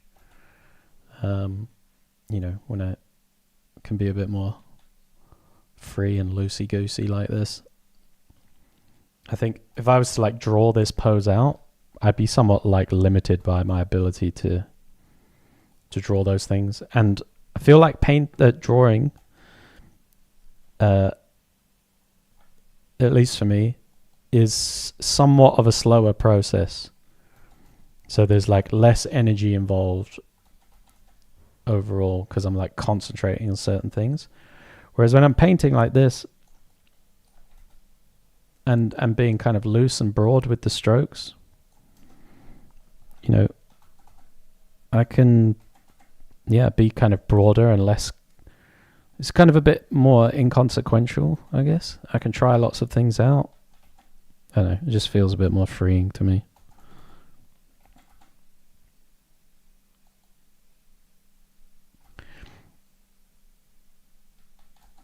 That's not to say I won't enter a sort of a line work kind of phase to figure things out a bit later, but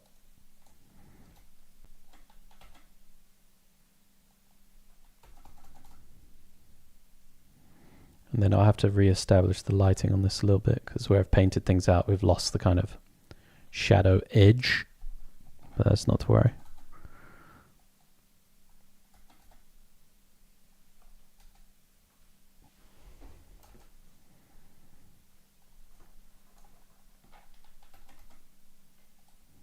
Yeah, I've been on the timer all day. Today has been a busy ass day. Uh, I was like really up against it. It's still enjoyable. Don't get me wrong. Like I, uh, I had an enjoyable day of work, but yeah, I was just super busy.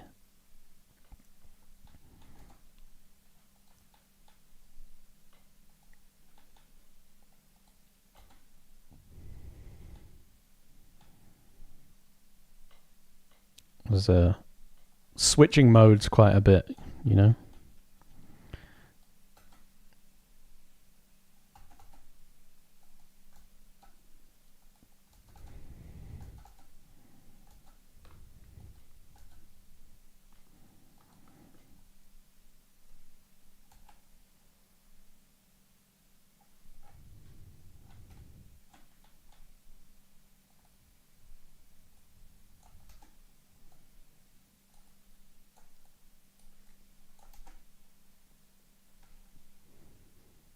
Switching modes.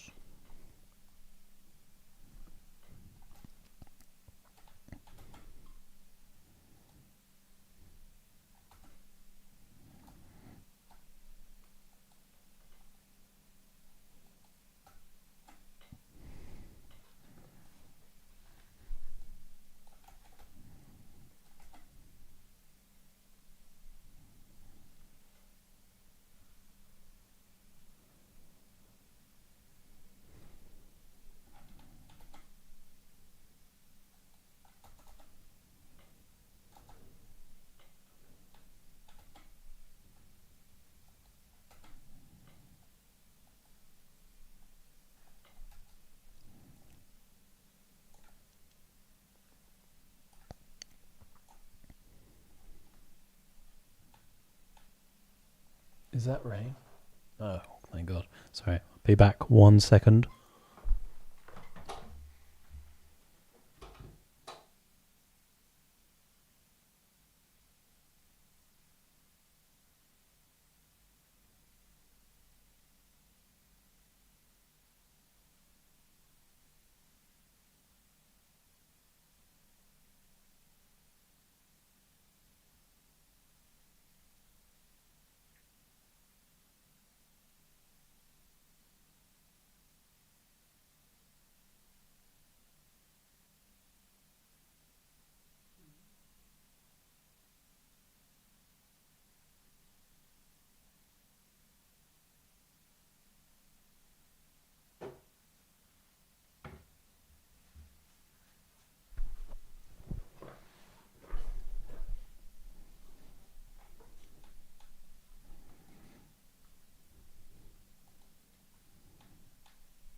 Oh my god, I keep pressing that button.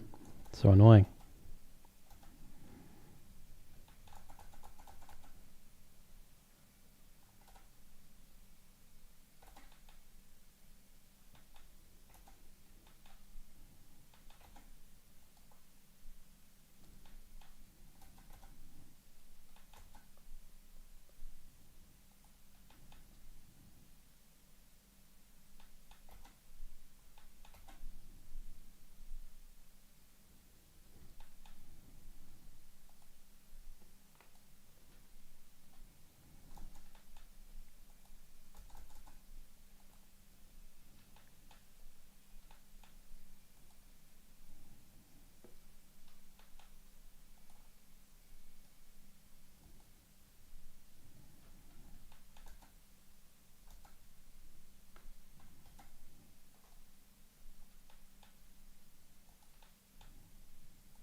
Nope.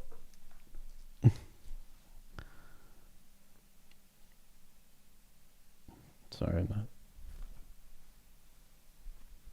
computer's doing something strange right now. 1 second.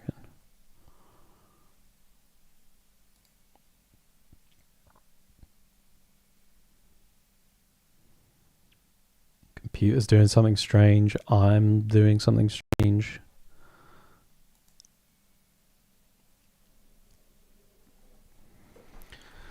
It's the day setting in on me. I'm just tired, I think. It's it's difficult, like switching modes and then trying to stream at the end of the day. But I'm determined to keep going. But yeah, on the 22nd, we'll do like a really long Sunday stream to do the critique stream. That should be quite enjoyable. So yeah, next critique stream, Sunday 22nd. I will let you know when it's time to submit. Time to submit paintings for that. So don't do it yet because it's a way off. But yeah, again, it'll be like first come first serve kind of basis. And we'll go through the images again, same format as before, where I will take your images. Yeah, and we'll have a look about what you've been up to, and then try and see if we can solve any of the issues that you might be having.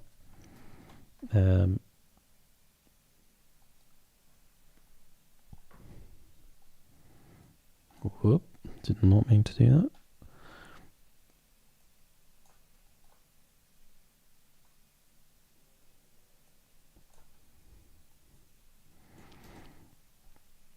So yeah, last time was really fun. We got through a lot of them, and yeah, you guys have been doing some awesome stuff. I was impressed, and yeah, I mean, hopefully we might see some of those, how they've progressed. We might have some new images and so on. But yeah, it'll come around quick. But I'll let you know sort of during the week leading up. When it's time to submit images, and we'll go from there.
So I'm looking forward to seeing what you've all done. Where you were at.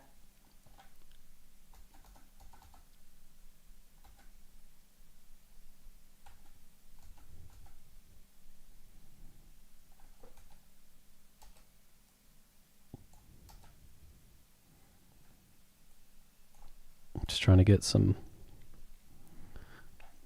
movement and sort of smoky effects going on back here. Give us a bit of depth in the background.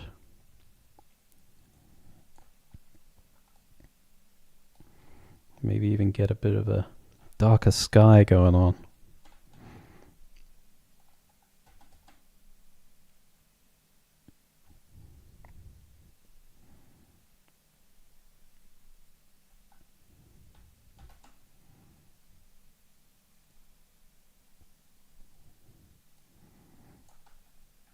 Yeah, that is quite nice with the darker sky.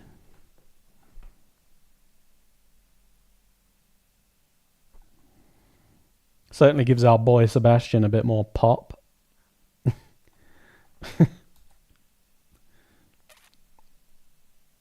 I'm not going to get over the name.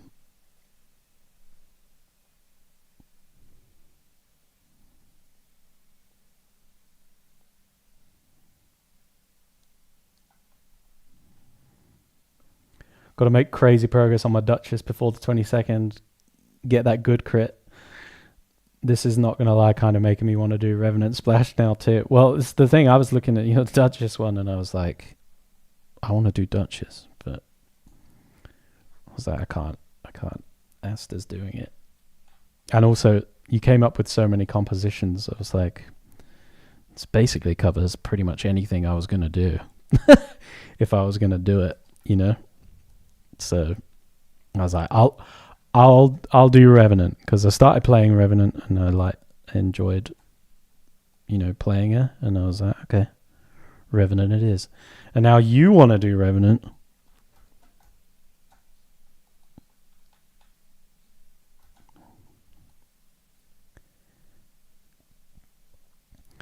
Splash trade. Yeah. All right. I'll trade it with you. I propose. That'd actually be a fun little challenge, though, wouldn't it? Like,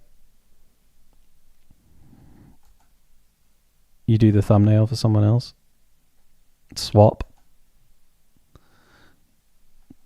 do the color off. Swap back, do the render. I don't know. Fun or frustrating, one of the two.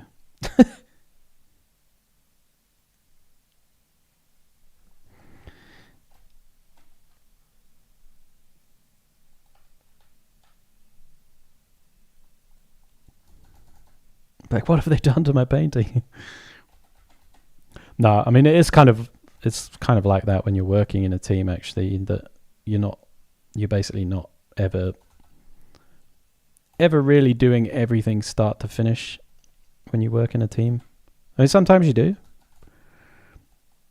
but a lot of the time, line work is done by someone else. Maybe even colors have been done by someone else before you get a hold of it.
I had zero energy to make art recently, so I don't have anything to submit for Crit Stream, but I'll still be there. Yeah, fair enough. Well, there's still a while till the 22nd, so,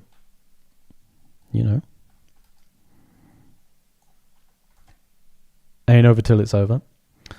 It would actually basically a paint-a-thon process. To be honest, it sounds very fun.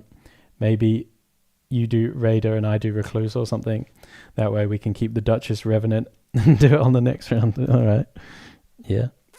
Let's figure it out.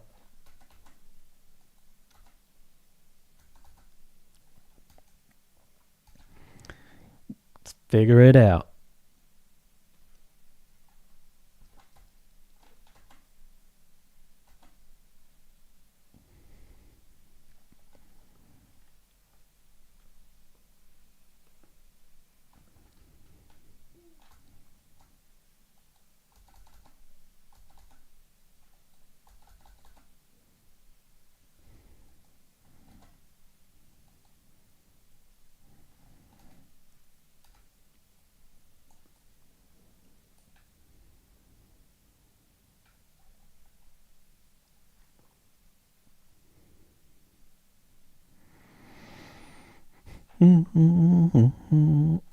Okay, how long have we got left of the stream today? We got 20 minutes. Let's get a chivvy on, shall we?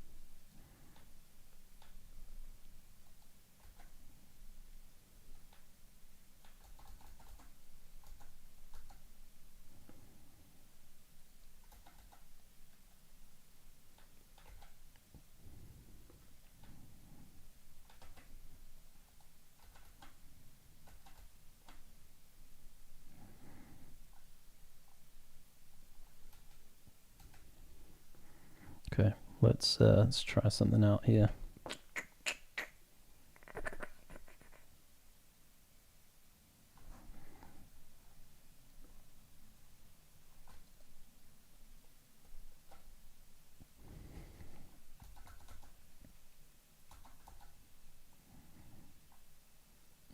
Cheers, world. Cheers, world.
Oh, what is going on?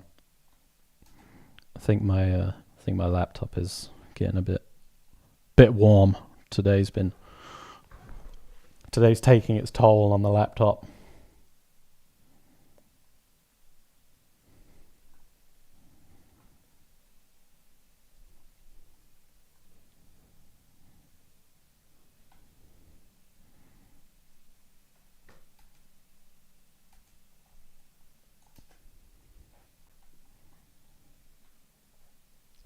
Today's taking its toll on me, I tell you. I'm very much over today. So much.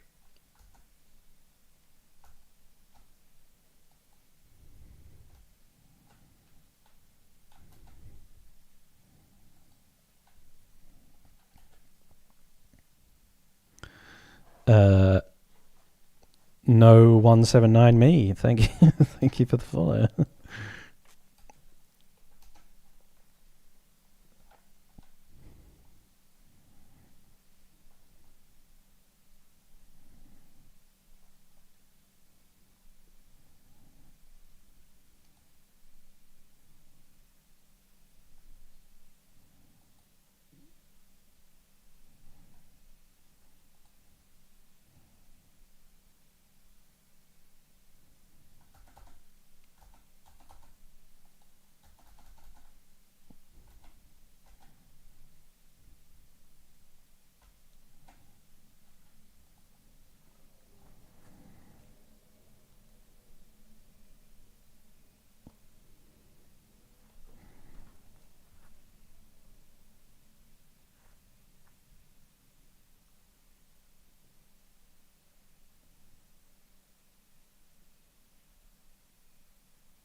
Oh, I see what's happened. Okay. That's why I was being fresh. I managed to open up Creative Cloud by accident.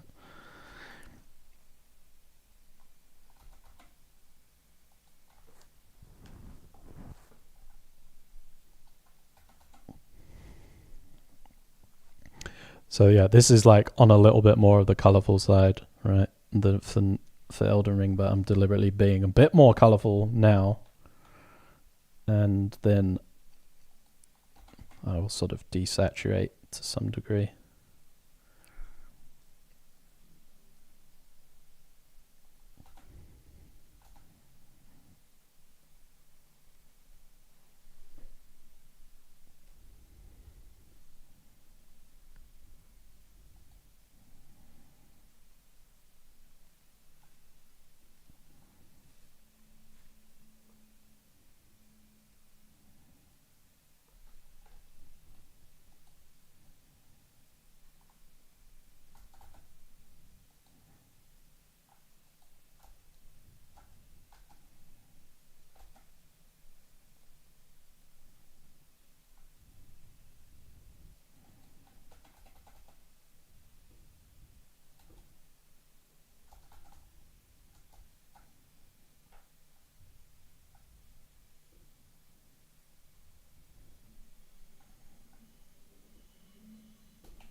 Whoop.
Okie dokie. I'm just messing around. I don't necessarily know that this will be the colours in here. I'm just sort of mucking around with it, just seeing what sort of takes my fancy, you know.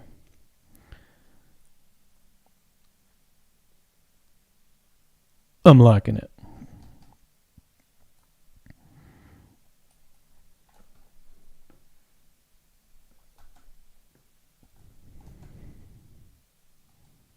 Very whimsical. Yeah.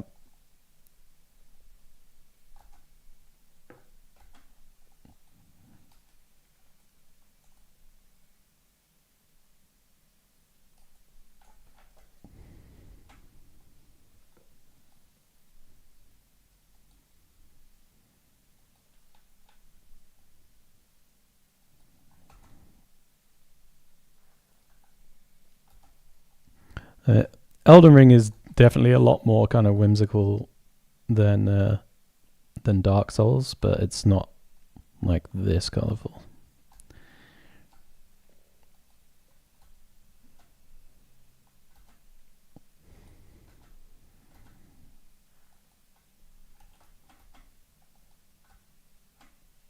But hey, we're just trying stuff out.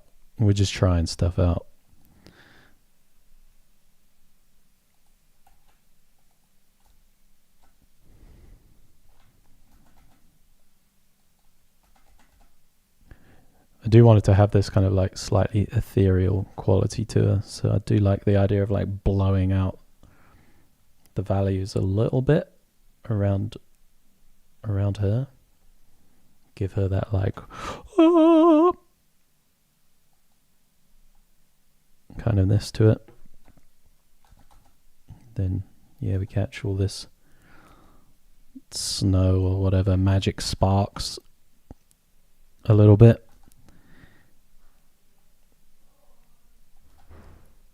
Kind of feels like we're in the sort of the boss arena.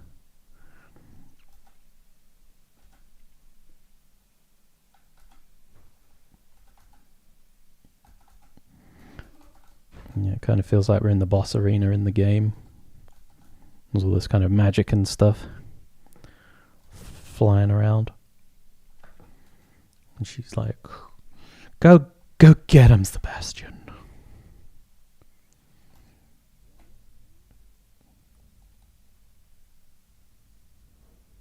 Go get the Night Lord, Sebastian.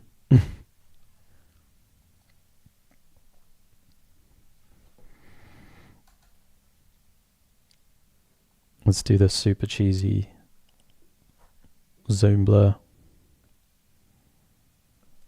I don't know what Bye Bye Little Sebastian is.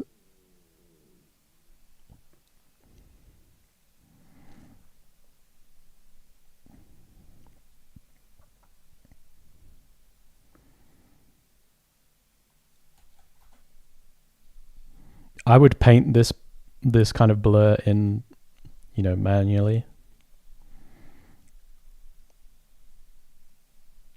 With some brush strokes going through stuff, but essentially I'd want to do something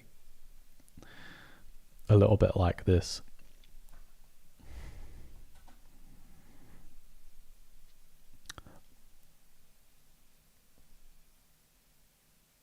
All I can think of is Bye Bye Little Sebastian. Oh my lord, about educate. Is it Little Mermaid? Is that what you're getting strange about?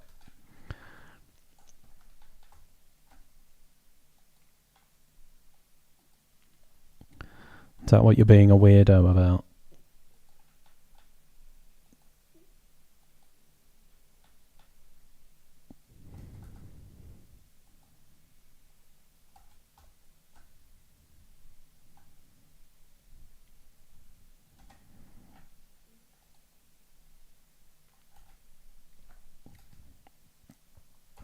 All right, ladies and gents.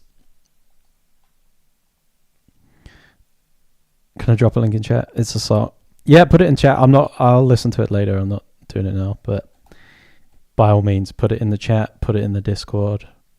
I'll get to it. Yeah, alrighty.